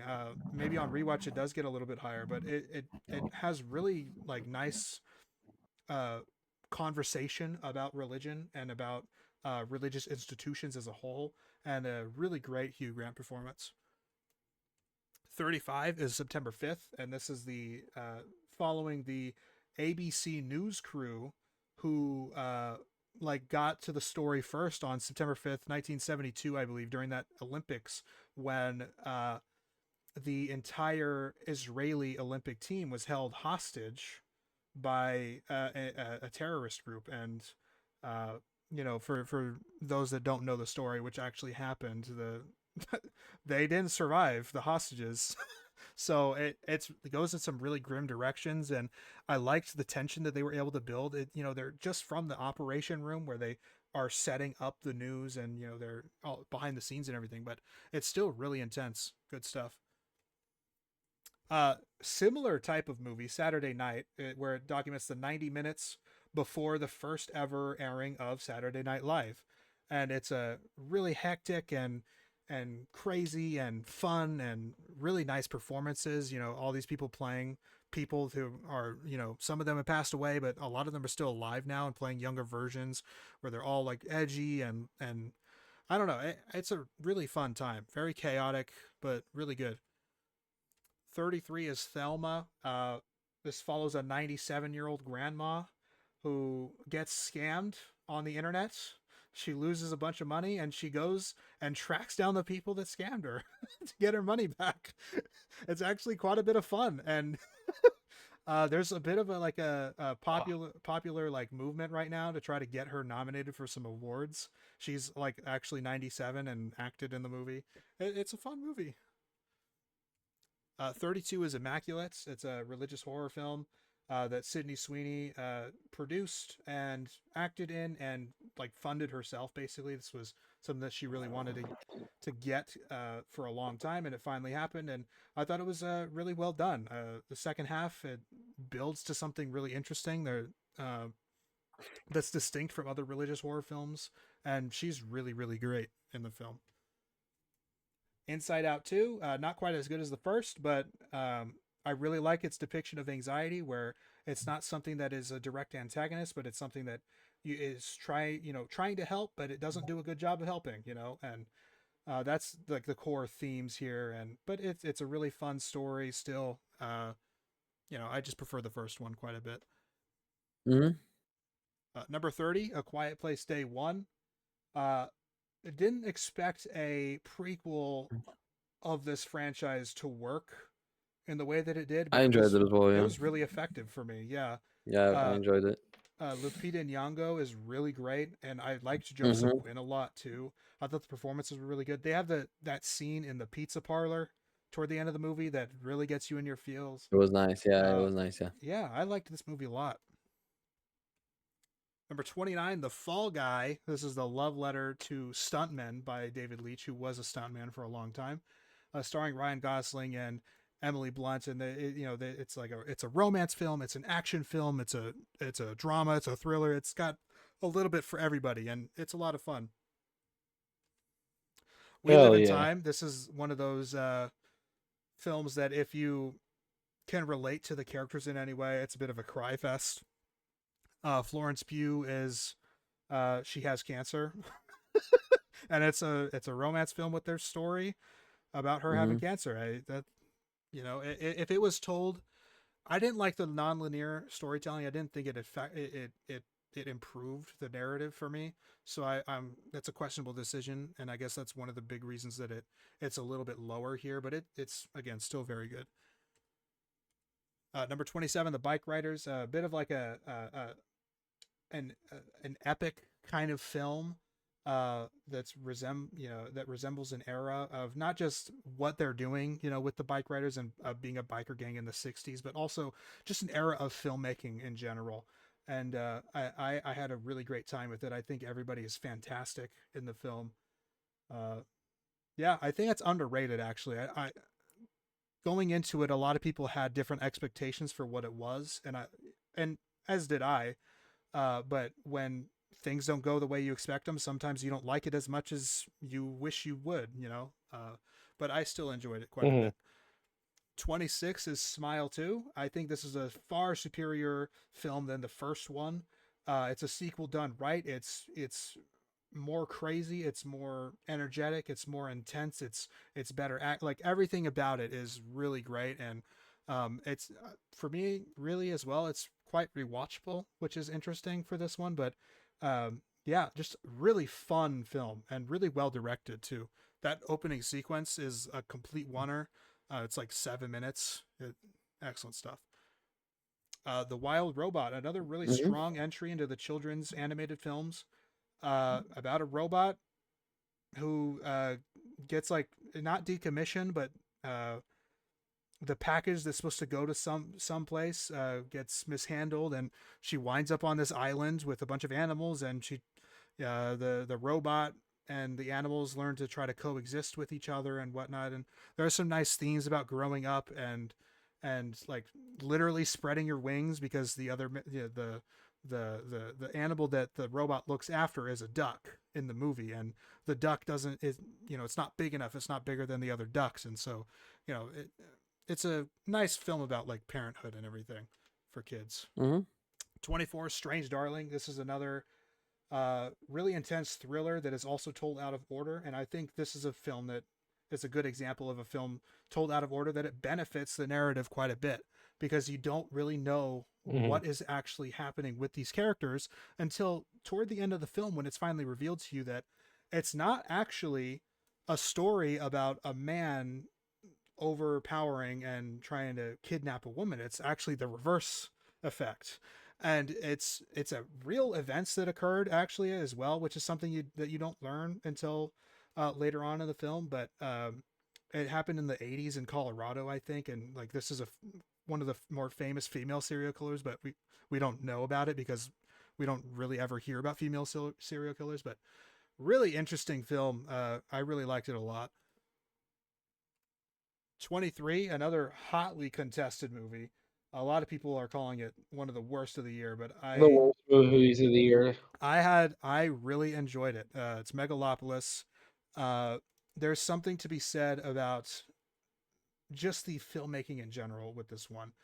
I think some of the performances are really distinct and unique, and it's not something that I've really seen before. Adam Driver does something like really transcendent with this performance. And a lot of the shots, it's a Coppola movie, so it's going to be interesting to look at. And a lot of the shots here are really jaw dropping, in my opinion, like beautiful artistic stuff. obviously very controversial, as is Coppola. You know, I don't condone any of his actions or anything that he did on the set allegedly. But you know, you have to separate the art from the artist, and so I'm going to. 22 is Trap. Jacob and I definitely Terrible. disagree on this one, but I had so much fun with this movie. I think Josh Hartnett is really awesome in this lead role here. I think he plays like a deranged killer like really well, who's still trying to be a little bit normal for his daughter because they're going to this concert. And I don't know, I just, every time I've watched it, I've just had such a fun time with this. I think it, you know, there's nothing else to it really. It makes no sense. A I don't- guy wouldn't get up and leave his seat at a concert 8 times. It just wouldn't happen. But a person who is like actually insane and doesn't do well in social situations, I could see that happening. Yes, absolutely. Anyway, Nah, we could it just doesn't add we could up. debate in circles about that one all night. I'd be willing to do that. But 21, Twisters, another sequel that is at the very least on par with the original. I had a lot of fun with this one. I think the scale and the scope of it all really is well done. I think the acting and the characters are really endearing and fun to watch unfold. I just watched it again the other day, and it's still every ounce as fun as it was in theaters. I watched this like 4 times in theaters. Number 20, Alien Romulus. Our Yeah. best picture winner at Coast to Coast. Yeah, it harkens back to the horror days of Alien, and it does so in a really strong fashion. You know, my biggest, My only critique with it is that there's stupid character decisions. Like there are really stupid character decisions in this movie. and my counter to it at the very least, because that's not my issue with the film, but my counter to that is that I don't think that, like, on the surface you could argue that they're stupid, and especially from a viewer standpoint, right? But I think when you think about the characters and their situations and what they're coming from, like they're in a very dire situation, and you're not going to be thinking on your feet the whole time, and you're not an expert on everything, right? These characters. So, you know, some of the decisions might be really stupid, but I actually think that some of the characters also make a really smart decision, especially Rain in the third act with the anti-gravity sequence, which is really exciting to watch. I think that's really smart, but the whole fuck you guys, we're gonna lock you onto the ship because I'm gonna save this one girl who's clearly infested with a fucking alien. Like so dumb. Well, but they don't know what's happening, right? That's part of the dramatic irony of the situation. So I understand where you're coming from, but I don't think that, like, yourself in that situation who doesn't really know what's going on is going to react the way that you should, you know. I guess that's fair, but I also wouldn't be trying to take people or force people back onto the ship. That's fair as well. Number What a 19, wonderful day. Kingdom of the Planet of the Apes. I thought it was a really great continuation of the story, and you know, taking place several hundred years after the Caesars trilogy, and really great discussion about legacy in the movie and how it can be interpreted, you know, for better or for worse. And we see that with several different characters in the film. Really nice exploration of like a post-human world as well, where humanity's basically gone, and you know, everything's overgrown and the nature's kind of taken over. It's really good stuff. And now we go individual style for the rest of this, because these are like some of the best ones of the year. And again, the ones that we just talked about were also fantastic, but we're in the heavy hitters now. Because everything from here on out, starting now, is a 4.5 stars or 5 stars. Transformers 1. This is, I believe, my highest rated animated / children's movie of the year. I did not expect it to be this good either. Another one where the trailer was really underwhelming, but the animation was fantastic. I thought the characters and the character design and the animation style was really great, and the direction that they take it in the second half of the film is, I think, really superb. And I just had so much fun. I thought the voice acting was fantastic as well. Like Chris, you don't really know that it's Chris Hemsworth, you know, or Brian Tyree Henry. Like you don't think that it's them, but it is them. It's really good. It's not like Pete Davidson in the other Transformers movie that came out recently. Yeah, exactly. Number 17, Late Night with the Devil. This is a really very creative and intriguing film, uh, following like a fictional late night TV show, fictional character, Jack Delroy, played by David Dastmalchian, who you've seen in a lot of movies, but you probably don't know his name, right? One of those actors finally getting a lead role. And it plays as if it's like archived footage that was never before seen, like lost media type of thing, and it's documenting his show Night Owls that was in late 1970s, and uh, really crazy shit went down on Halloween during this airing, and I think it's really really good. I think the really interesting uh, narrative choices incorporating it with the Satanic Panic of the time and Bohemian Grove. A lot of owl imagery all over this. Really fun. Number 16, Blink Twice. This is kind of like the Epstein Island / Diddy Party movie, which is really funny that it comes out in this year. It's very timely, right? But I loved this one a lot, and I loved how smart and strategic it was with its color use in the movie. Like, colors are actual symbols for what's going on, which is really fun for someone like me who can really pick out the colors and try to theorize what they're about while still soaking in the whole movie. The performances are really good. Yeah, I had so much fun with this one. Another underrated feature because a lot of people didn't like it. Number 15, My Old Ass. It's a coming of age, really creative, interesting coming of age film where the main character is, leaving off to college, but she doesn't really know herself yet. She's very confused. She doesn't know what she wants to be or anything. She's worried. She's afraid of moving forward, but she, on her birthday, does mushrooms with her friends. And during her mushrooms trip, she meets her older self in 30 years or 20 years. And it turns out that she actually did meet her older self in 20 years. And so for the rest of the movie, she's like, calling her older self from, on the phone and everything. And this sort of relationship with your older self and being comfortable in your own skin. And it's really endearing, really good stuff. Big surprise for me. Number 14, Conclave.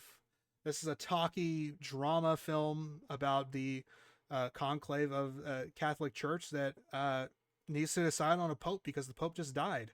And it maybe doesn't sound very interesting, but it really is fantastically done. The direction is like outrageous how good it is. The imagery is beautiful. It's one of the best shot films of the year. Ray Fiennes and Stanley Tucci and John Lithgow are all really fantastic. Ray Fiennes might win Best Actor at the Oscars. Really awesome stuff. It goes, and it's really exciting and fun for being a talkie, and the ending is wild as well. It goes in a direction that I did not expect it. Monkey Man, another John Wick-esque movie, but this one actually has a lot of bones to it. It's Dev Patel in the lead role, but it's also his directorial debut here, and produced by Jordan Peele and his production company, Monkey Paw. Really awesome stuff, and really, it's like an Indian John Wick. It's so much fun, really energetic, really colorful, vibrant, with really strong themes about standing up for people who are oppressed, or sticking up for the little guy in a way, as well as tying in this, mythology in India about the Monkey Man. I forget what the actual name of it is in the movie in there, but yeah. Number 12, Kneecap. This is an Irish independent film that I thank God I had the chance to see it. It's about this rap band in Northern Ireland called Kneecap, and it's about like their story, how they rose to fame in the rap genre there, and how again another themes of systemic oppression and the importance of language, because they speak the Irish language in their music and everything, but the English government, which Northern Ireland is controlled by, is trying to suppress that language, and so they're trying to like use their music as their identity to keep the language with them, and it's really, really energetically like done. You know, the performances, they play themselves. So the people on the poster here are the people in the band, and they play themselves here, and they're really great. As you know, they're acting as themselves, but they're really great actors. Like, super well done. I had so much fun with this. This is actually on Netflix right now, so I really implore everybody to watch it. Number 11, Juror Number 2, currently streaming on Max. It's Clint Eastwood's supposed to be last film, so I would really jump on this one. It's a legal drama with, you know, shades of Rashomon, which is like a story told from different perspectives, and 12 Angry Men. If you know that film, it's classic.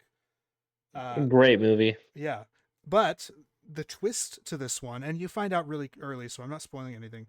The twist to this is that Nicholas Hoult here, Juror Number 2, he realizes that as they're discussing the case, you know, during the arguments between the attorneys, He's the one that did the did murder. it. He's the one who committed the crime. Yeah. And so it tracks, it follows him trying to get himself out of it, but also deliver justice, you know, not put the wrong person behind bars, you know, not trying to sentence him, but also not trying to be, you know, take the fall. Really, really good. Number 10, The First Omen. Did not expect this one to be good. It's a prequel film on, you know, The Omen, a 1976 horror film, and a franchise in which the first film was the only good one. But this one was such a pleasant surprise. It's horrifying. It's fantastically directed. Some of the shots in here are amazing. The production design is really incredible. Nell Tiger Free, the lead actress here, is like, again, horror is never respected at the Oscars, but if it was, I think Nell Tiger Free would be getting a nomination. She is truly incredible in this movie. The physical performance, the physical toll that she takes, as well as this, you know, trying to investigate, but also very confused at what's going on, and really awesome stuff. I had such a blast with this one, and it's viscerally horrifying. There's some crazy shit that goes down in this movie. Crazy shit. Number 9, Gladiator 2. The better of the Glickid films, in my opinion. Really monumental in scale and in drama and in acting and in cinematography. Like, I just had such a fun time with this one. A lot of people are calling it lame. A lot of people don't like it, but I'm going to stick up for it. I think it was fantastic. It's not as good as the original Gladiator, but it is quite close. I think Paul Mescal is great. I think Denzel Washington is legendary as always. Number 8, The Order. Another film that's come out recently. You know, a lot of these ones at the top here, they come out because they're trying to get some awards buzz, or they're smaller releases, so they release it later in the year. Really, really awesome procedural thriller, and like a harkens back to an era of those fun 70s cop movies and police thrillers, and it follows this a real story about this group, this neo-Nazi group in Idaho, I believe, called the Order, and how they were trying to rise up and incite more acts of terrorism and eventually overthrow the government. And Jude Law plays this cop who is trying to thwart all of it. Really awesome movie. Number 7, A Real Pain. This is a dramedy. Jesse Eisenberg is acting in it, but it's also his directorial and writing debut. Kieran Culkin, I think, is going to win Best Supporting Actor for his role here. But it's a really great, like, again, comedic but also dramatic and layered relationship between these two cousins, and their shared grief, and their grandmother who passed away, and really sobering moments at the same time, because they're traveling to Poland, which was her where she grew up and everything, and she was taken away because of the Holocaust and everything. So you have a lot of discussion about that. You have just such a, like, in a weird way, because it's talking about the Holocaust and stuff, but it's a very cozy movie, I think, weirdly enough. But I just found the two characters here and the group that they're on. They're on like a tour group. Super endearing and really genuine and yeah. And the film ends in the exact same way that it starts, which I really like as well for thematically. Number 6, Long Legs. This is a really strong year for horror, and this is no different. Really fantastic procedural thriller, harkening back to Seven and to Silence of the Lambs and films of that nature, but also putting a unique twist on them where there really is supernatural shit going down. It's not just some serial killer, it is something bigger. And I love the little details that are sprinkled about. Like, it's a blink and you'll miss them type of movie. So you always want to be locked in. It's really intense. It's really gritty. Nicolas Cage is awesome in this role. Like he's just Nicolas Cage to the nth degree. Really, really, really great movie.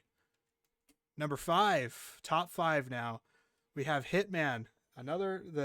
This is gonna be the last Netflix movie on here. It's a Richard Linklater directed though, so it's not like a Netflix production in that way. Starring Glenn Powell and Adrian Arjona, I think, or Arjona.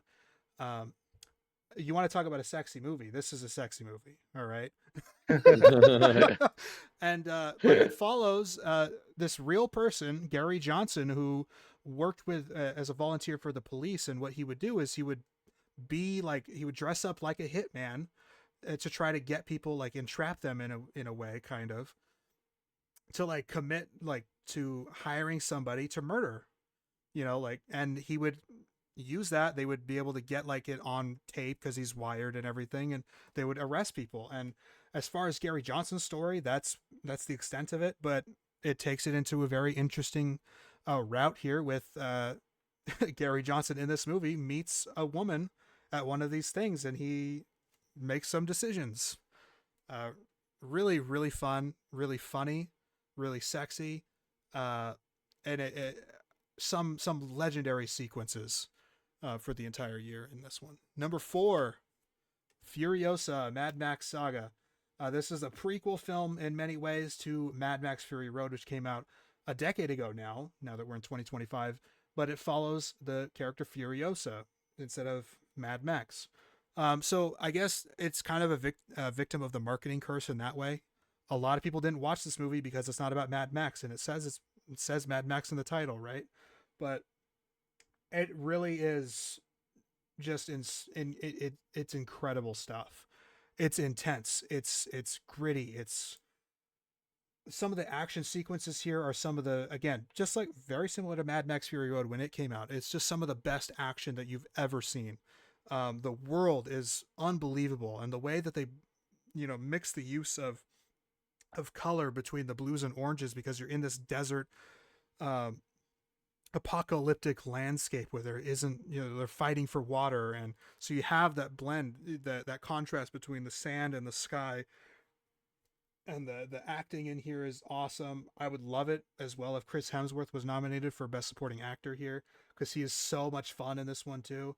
I can't really say enough good things about this movie. But now the final 3, and these 3 are all great year for Chris Hemsworth. Yeah, big year for Chris Hemsworth.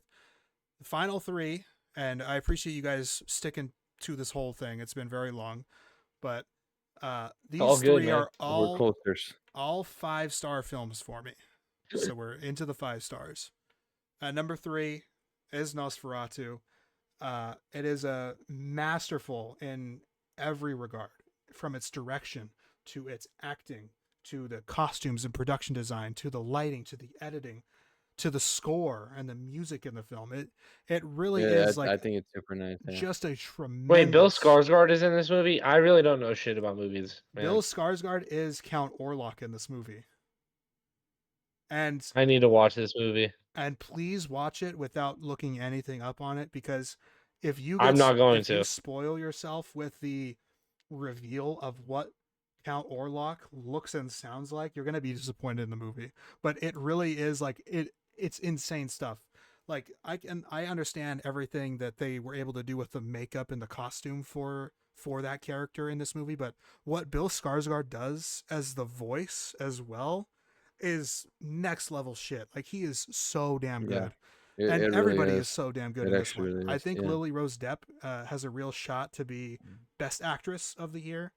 Yeah, it was phenomenal what she did. It's not, Yeah, her and acting it's was not excellent. just the dramatic performance and the dialogue, but it's also the physical performance. When Yeah. she becomes possessed, just the shaking and the seizures that she has to, I thought you she know, was actually possessed. It's yeah, unbelievable. it is so well done. I love how the film at nighttime, it's basically a black and white movie at night, Yeah, but yeah, it is. it's not in a sense that you can't really see what's going on. The way that they use light and shadow in this movie is that you always like you always see the shadow is there. You always know where the shadow is because you are supposed to it's supposed to be a looming and imposing threat to the characters and to the audience itself.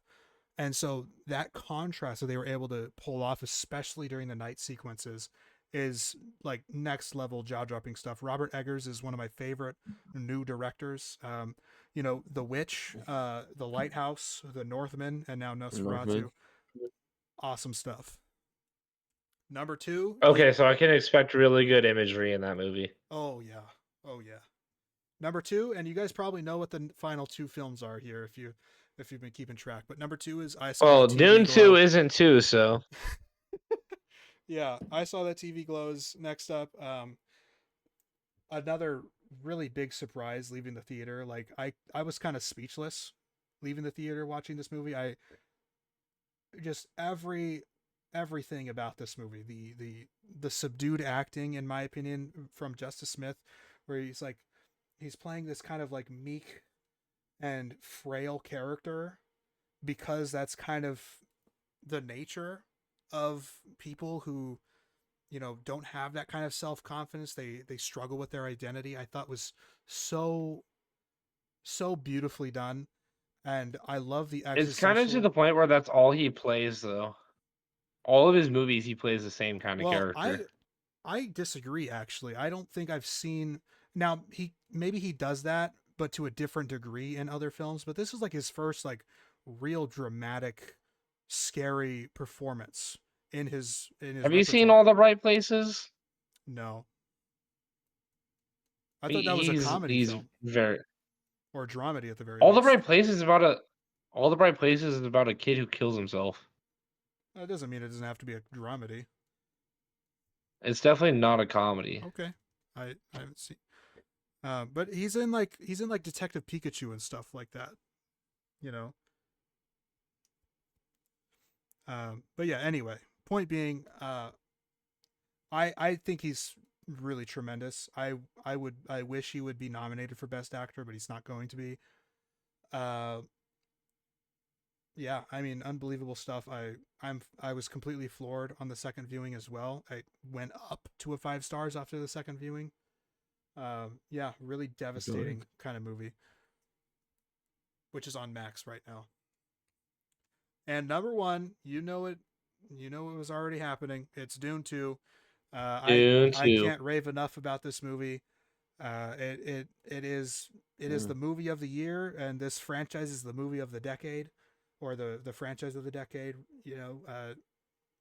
I mean, it's monumental. It's generational. I'm sad that you guys missed it in the theaters because it's one of those experiences that I'm not going to forget. And I went 6 times. Yeah, amazing stuff. Man. So that's all 84 movies I watched this year ranked. I feel really confident about my rankings as well. And you guys know it. I keep it real.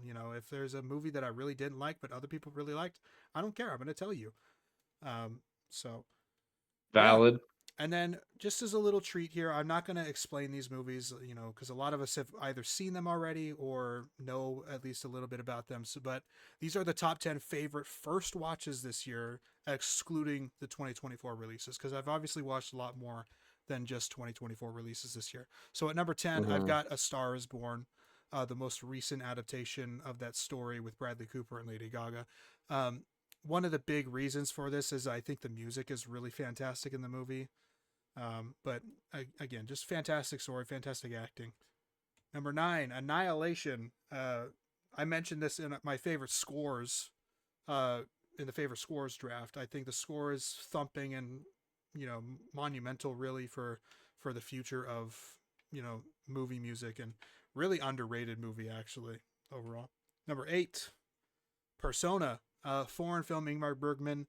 I've been meaning to get into Bergman for a long time now, and Persona is one of his more accessible movies. So I was so glad to get this one off my board here. Fantastic film. Number 7, After Sun. This came out a couple years ago. It's a really, really devastating and sad story about a daughter as she's an adult now, but she's a child in the for most of the film, but trying to rediscover passion and things, and gaining it vicariously through this one summer that she spent with her dad, who's now passed away. And Paul Mescal is unbelievably amazing in this movie. I think he won Best Actor for it. I really, really, I think everybody should watch this movie. Number 6, There Will Be Blood. Fantastic Paul Thomas Anderson with Daniel Day-Lewis, a dynamic duo of sorts, about oil. That's, awesome movie. Really fun. Number 5, Psycho. Finally got this one off because I watched it during the Halloween season this year, and it was great. It was everything I expected it to be. It was fantastic. Number 4, Chinatown. I got to watch this in theaters. They re-released it for the 50th anniversary. And it's really, really fantastic. It is a vintage noir cop movie. With Jack Nicholson as the main character. Awesome stuff. Roman Polanski, not a good person, but he made some really good movies. Number 3, The Big Short. This is a dramedy with really intense editing, a lot of editing, and a big ensemble cast, but it's about the 2008 housing crisis and the few people who shorted the market because they saw the instability before it actually happened. So they made a ton of money, but it's about, how a lot of the other people that were responsible for the market collapsing didn't, were let off the hook. Basically, they didn't take responsibility for it.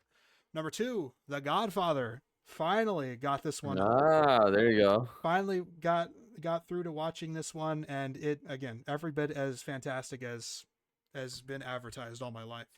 And number 1 is Mad Max Fury Road. I watched this in preparation for Furiosa. Where's Old Boy? I didn't get to it, man, but I will Come be watching on. it. It'll be top 1. It might it'll be, top and 1 so maybe easily. when we do this again next year, maybe it'll be number 1. But Man. No, you're gonna like Old Boy so much, man. I similar to Godfather and a lot of the movies on here, I probably really will. But Mad Max Fury Road's number 1 for me. Watched it in preparation for Furiosa for the first time. Let me tell you this. Old Boy is Nosferatu before Nosferatu. How about that? But like in Japan. It's so good, bro. It's so Isn't it a Korean? I thought it was a Korean film. Is it Japan or Korea? I always thought it was Japan, but I think it. Have y'all seen I Saw the Devil? No. No. I've heard of it. You need to see I Saw the. It's such a good movie. I Saw the Devil is one of the best foreign films I've ever seen. I'm definitely aware Old of Boy's it, but I Korean. haven't seen it. Old Boy's Yeah. Korean. Okay, I'll add it Cool. to my watch list. But yeah, Thought it was Japan. anyway, Fury Road is quintessential action at this point. If you haven't seen it, you're missing out. And that's my 2024 film year in review. Again, I appreciate you guys sticking through that whole spiel. I talked a lot. You just missed one A thing. lot of information. Yes. You just missed one thing. What's that? You should have put a counter of how many times you watched Lord of the Rings. I watched it twice this year. I watched it in theaters, the trilogy in theaters once, and then later we Mhm. showed it to my brother's girlfriend. She wanted to watch them, so we watched it with her. So twice this How year. does she feel about them? Uh, her very initial reaction was calling them gas. It's gas. So, but she really liked them a lot, as does Oh, anybody who watches Lord of the Gas. Rings. Yeah. So, uh, hopefully, I'll watch them again. Hopefully, they show up in Good. theaters again. I would love to watch them in theaters. I think if you have the chance to watch Man, them in theaters, you I need to. went I went to the theater. I went to the theater by myself to watch Return of the King, bro. It was one of the best experiences I've ever had. Phenomenal. Yeah. So much fun. Awesome stuff. But yeah. Any lasting thoughts, guys? you need to add all the right places. You need to add all the right places to your watch list. It's pretty good. I'll do it. I'll add both I Saw the Devil and All the Right Places. All the right places is also on Netflix, so easy watch there. Okay, cool. Oh, I He's like, guess I do not care. before we no, that's important information. I guess one thing we can touch on quickly before we sign off here. Broofy, Uh-huh. did you watch Squid Game season 2? I did. Yes. Oh, cool. It's We can all good. talk about it. Yeah. God, it's way better than the first season, and I don't want to say that. And oh my gosh, this season is so remarkable. It's the first season was vastly overrated, and this season's actually good. This season doesn't It's rely missing on like the 4 episodes. It's missing like a lot. Well, I yeah, don't know. yeah. It's part 1 to what's going to be part 2 next year, but in general, this season actually has a really well developed story that makes sense and is not necessarily grounded, but like you can follow it a lot better than just, hey, you're tuning into this Yeah. week's episode of Squid Game No, I season 1 prefer like because you want to this. see what the game is. Yeah. And I have no complaints of how it was built. Nothing whatsoever. Mhm. My only complaint is literally the number of episodes. Like it left a sour taste, man. I'm with you for sure. I don't like So the many trend. cliffhangers, I don't man. like the trend of So many splitting things into cliffhangers. Cliffhangers. parts, So many. and that's the thing that Netflix does a lot. It's like you're just trying to extend interest in this IP, but I mean, really, like I'm surprised it's doing the numbers that it is. I'm surprised and also not surprised at the same time because I get it. It's a big cultural phenomenon when it first came out, but it's also been 3 years. Like it shouldn't take 3 years to develop 7 episodes of a TV show. It That's what I'm really shouldn't, saying. you know. And So I that's why imagine the other episodes are already done and they just don't release it. Like just exactly. That's exactly what Yeah, it it's is. because Yeah. they recorded one season and they tried to split it into 2 so that way and they it's can market it so better. like Yeah. everyone just That's all wants. it is. I don't know. It's season 2 and season 2 part 2. It's not season 3. It doesn't make any sense for it to be season 3. Like it's literally halfway done. Like there's so much to Yeah. happen. Like we don't know anything. No, Yeah, if you look in the Discord, whenever I was like watching it, because I watched it all in one sitting, because it's not that long. Mhm. My initial response was, "That's how it ends," because it ends yeah. on episode 7. It Yeah. ends on Uh, episode 7. You're like, "There's only 7 episodes." You're like, the like climax already, just happened." yeah, and already in the beginning of episode 6, I'm like, what do you mean? There's only 7 episodes? Like this is game 3. And What do you mean? Also, Squid Game has a way of saying "fuck you" and just killing every character you like. Characters that I like this season. I would say actually that it does a better job than other shows or movies at doing that because it's always in a subversive way and it's always like at its most devastating moment too. You know, like Yeah, the trans woman's companion throughout the games in that very yeah, moment that one was for that to brutal. happen, like That that one is was brutal. brutal That stuff. one was brutal. You That one know, was brutal. Absolutely, that was so I brutal. think it actually does it in really good moments. Whereas other shows and other movies oftentimes do it and it kills momentum. But I And think it, and for it to happen to her as well, right? Because she wanted to keep playing. It yes, was right, very symbolic. It was very yeah, symbolic. exactly. But Um, I'm with you too. I think it is improvement from the first. The first one is kind of a tale of two halves.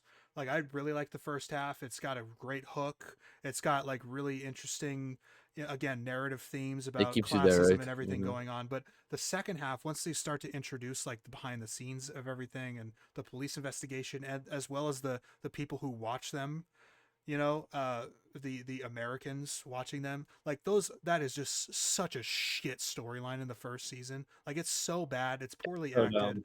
dumb. But they make, at least in the first couple episodes, they make that police thing more interesting this time around. And I liked that it was more focused this time. Like we know what the Um, games are now, so it's not just gonna be, discovering things, and not knowing what's really going on. We know what's going on as an audience, and following Gi-hun as well, who knows what's going on. So that's yeah. why, but at the same time, I like that it's not just a retreading of the same games. You still have new games going on. It's still something new that you can look forward to. It's And not. I like we get to see the side of the guards as well, right?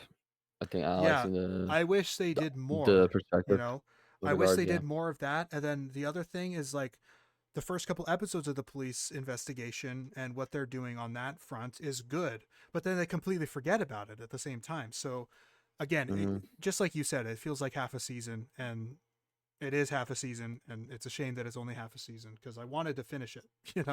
Like it was doing its job. It was keeping me watching. No, I was all the way in. I had zero complaints. I had Mhm. literally zero complaints, Yeah.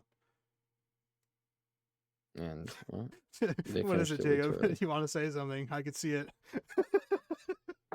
I if if the grandma die or not the grandma, sorry, if the mom dies, I will never forgive this show. I thought she would have been dead already. I I think the really thought son's so. gonna die. Dude, the scene One of the two. where One of the two for the sure. scene where they start pulling the son off That and was she's brutal. just That was standing there brutal. looking at him. I was like, they're not gonna fucking do it. There's no way they fucking Yeah, kill I her. thought she was gonna I die. I was thought she was gonna die. I I was really about to thought she be was gonna so die. pissed off. I was about to be so angry, man. I really thought she was gonna die. It would have been heartbreaking for it to happen like that. Yeah. Also, spoiler alert. Give you 5 seconds. 5, 4, 3, 2, 1. One. Thanos' death was underwhelming, and it should have been worse. I actually like how it came because it came so unexpected. I hear what you're saying that he deserved a better punishment, and I'm with you there. But how fast it came, how suddenly it came, and it was MZ Coin doing it. Yeah. I And thought that was cool. I thought that was cool. like part of Thanos' thing is being famous and living in the public eye. He's a rapper and everything. And so to die in such a unspectacular fashion where nobody was Yeah. watching, I think was a nice parallel too. I liked him as the villain a lot more than I liked like the first season, the couple. I thought the couple was really annoying in the Oh, first season. I think all the villains in this fucking show are really fucking annoying. Really, They're because all I really liked annoying. I liked Thanos a Yeah. lot this season. I At hated first, I Thanos. really liked Thanos. No, I loved Thanos in the first 2 episodes that he was introduced. After that, he got so obnoxious, but he's still not the most annoying. It's the old fuck that makes me so mad The old fuck because is the worst. The old fuck is he so says annoying, bro. the dumbest shit. He's got to be a Well, he played. he's got to be a politician. Oh, Right? Like he's got to be a well, he politician. played the game so he can show us all how to win. Even though you only make money if people die. Awful logic, Fucking yeah. retard. You know what's one complaint I have actually with the characters? Like I'm horrible with Asian names. Okay, so I forgot the. I'm horrible. I Yeah, can't I can I never get only it down. really remember Gi-hun's anyway. Seong, So Seong is the main character, right? no, Gi-hun. Yeah, Song Gi-hun. Gion. Yeah. Yeah. Gion. Okay. All right. Cool.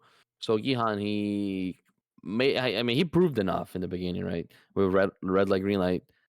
That he knew what was going on, right? Hmm. And then suddenly, just because they changed the second game, right? Because he came, 3 years prior, right? They changed the second game. Suddenly, they're questioning if he ever came in the first place.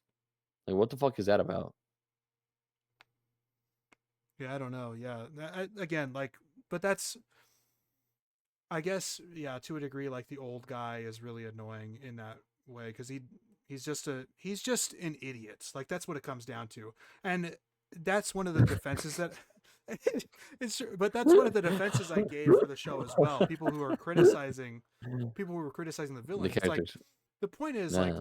all these people are in debt. Like they've all made stupid decisions. Like they're Yeah. not the smartest Yeah. people in the world, you know. They're not the brightest. Yeah, yeah, you're Exactly. right. And so for this old guy to supposedly be rich and affluent, but to be 10 billion won in debt, I think billion, it was. 10 billion. Like, no, He would you're have to. clearly He would still an have to idiot, win you know, like, the whole thing by himself, and still a fourth of his money will go towards his debt. yeah. You have to be a really powerful man to get that much debt. No, you have to be a really big tool bag. You fucking No, hard. seriously. Yeah. He's just the only difference between him and the other characters is that he's older, so he's had more time to accumulate the debt. Like that's it. Like he's just had more time on this earth being Yeah. an idiot. And he's He a good fucking one at that. sucks. He's a good one at that. Yeah. But yeah, I was entertained by it. I wish season 2 part 2 was out already, because I was only gonna watch half of it that first day, but I ended up watching the whole thing because I was locked in. It's really short. Yeah, it's short enough to do that for sure. But all right. Any final thoughts? Yeah, I was locked in. on Yeah, we're all Chiefs fans, right? anything? No, And I'm Yeah, sorry. I have them plus 9.5. no, we're all Chiefs fans. They're the line is 9.5. I would have them plus 9.5 too. I don't care if it's Wentz. I Yeah, think it's even if they're close. not trying to win. Yeah, I mean, listen. I don't know how players think. I don't know how the coaches think, but if I have the chance to potentially remove a division rival from the playoffs, like I'm taking that. You know. Yeah. I But don't know, again, man. They hate the Bengals. yeah, that's the thing, right? They also hate the Bengals and they want to preserve their players. So it's more important than just ego and pride. You know, I mean, obviously these guys play for pride. Don't get me wrong, right? But coaches also want to keep the players healthy for Mhm. it's not that important of a game and such. But listen, it's Carson Wentz. Maybe he goes back to MVP like form, right? Who knows? Yeah. I mean, look, he could be playing for like a contract somewhere as a backup, you know, instead of backing up Mahomes. Although that is a good job to have. Backing I up mean, Mahomes. we've Yeah, seen because you never plenty of play. people in Yeah. games like these throw for like 400 yards. Are you Not talking saying about he's the going to do the that, but Matt it's the possible. Matt Flynn Packers legendary performance? Threw for 450 yards and Yes. 6 touchdowns. Perfect passer rating. Yeah. That game legit got him a contract the next year. It was really funny. Mm-hmm. And he didn't even play on that contract because Russell Wilson Yeah. was drafted. Yeah. Yeah. All right. I guess my lasting thought is go play Balatro. It's a lot of fun. My God, let me tell you, It bro. might be what I do after this. No, what we're Let going to me do tell- after this is listen to these Cowboys diss tracks, and then you can go watch it. Yeah, we'll do that as Balatro's so good, man. It's so addicting too. Yeah. It's ridiculous how addicting it is. I know it's an addicting game because it's challenging. Jacob, the guy who made the game is a gaming what's it called? A gaming programming student, and he made the game Mhm. for his class. And the fucking And then it ended up being a Game of the Year candidate. yeah, it's fucking exploded, bro. Like It's so good. 'cause it's It's so such a good. simple idea. Yeah. It's fucking poker with solitaire. What else Yeah. do you need, bro? But every game is different. Every round is different. There's so much variety. No, even after, yeah, there's a lot of variety. I've won a few runs already. I've found that it's more solid to play for pairs and two pairs. If you build them up, it's just far more solid. there are a lot of But good strategies. My strategy seen- has always been straights and flushes, Straights especially. and flushes, yeah, I've seen a but lot of people it do does that as depend well. on what jokers you get. If you get the right jokers, that- you obviously, kind yeah. of commit to a certain strategy. There's that one idiot. There's one idiot. Idiot being Joker. He gets +1. He gets +1 molt flat, not the multiplier, right? Yeah. Um, per hand you play, right? And Yeah. it's so stupid, and obviously it stacks. And the only way you lose it is if you ever discard, right? Mm. But like you're So you, stacking so much, yeah. you just throw some random stuff, especially like early game when you get it. I played a run by the end of it that had like +35 flat on it, and like it's not that much, but because by itself it gives me so much, I can do so much other stuff around it. Right. Right. +35 flat mult in one card is a lot. Yeah. So good. Awesome game, Jacob. You gotta play. You're Super gonna good. play it at some Super point, good. and you're Super gonna good. be like, you're gonna show up the Why next didn't I week play on the this show before? like, Yeah, guys, yeah, what the yeah. fuck? Dude, I just bought like 6 games on Steam. I don't have enough time to play all Jacob, these games. Jacob, this game is so fun. Listen, You're I gonna have a lot forget of you games on bought my the other backlog ones. too. Yeah, I have a lot of games on my backlog, so I feel you. But Dude, I played Balatro. I bought it on my sister's Switch. I bought it on my phone. I have it on my computer, bro. Like you don't get it. You don't get it. I'm just I For need us to do a thickness, forest playthrough. I think a forest playthrough would be so fucking funny. We can do Force would be that. fun. Yeah. I think I just bought it too because it was We'd have so 90% much off. fun. Yeah, I saw you buy it. It's like it was like a $2 on Steam. Yeah, that winter sale went hard. On God, it did. I got City Skylines. I got Roller Coaster Tycoon. I got The Forest, and I also got Call of Duty Black Ops 3 for a total of $26. That's big. Wow, that is big. Yeah. You guys should also get Buckshot Roulette. I think that would be a lot of fun. We could play I've seen it. multiplayer on I've it. seen it. Yeah. Yeah, I've seen it. Yeah, yeah. $3. Yeah, why Very not? simple game, but I, I've replayable and I've seen gameplay on it.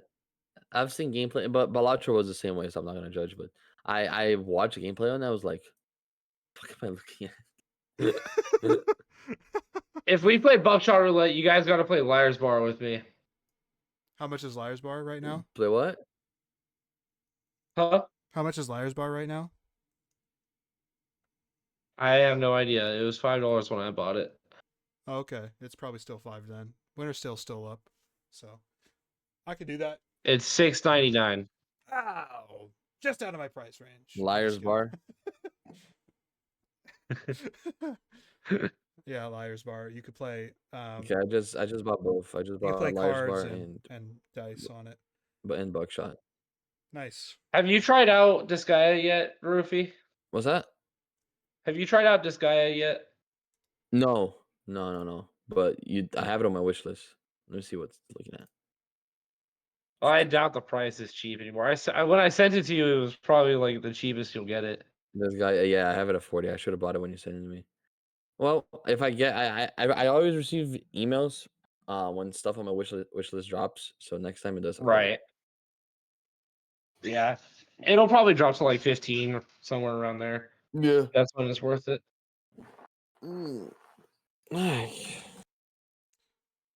Well, alrighty, guys. You all ready to hear these Cowboys diss tracks? I No, suppose I have so. to Yeah. go. I have to go take a shit. Like it's coming out. Okay. All right, Well, let's well, go ahead and wrap this up. yeah. Thank you, everybody, for listening to the Coast to Coast yearly recap. Anthony put in amazing effort on those slides, so please, everyone, give him a round of applause. Leave a like and comment Goated, on what absolutely you think your goated. favorite movie was Absolutely of goated. the 2024 season. Hey, give us your top Thank 10. you so much if you made it this far. Yeah, absolutely. Any engagement helps. Yeah, 100%. Yeah. Thank you guys. Goated. On to 2025 with some more awesome content, potentially, hopefully. Absolutely. We'll make a declarative statement here. But yeah. All right. Thank you very much. We'll see you next week.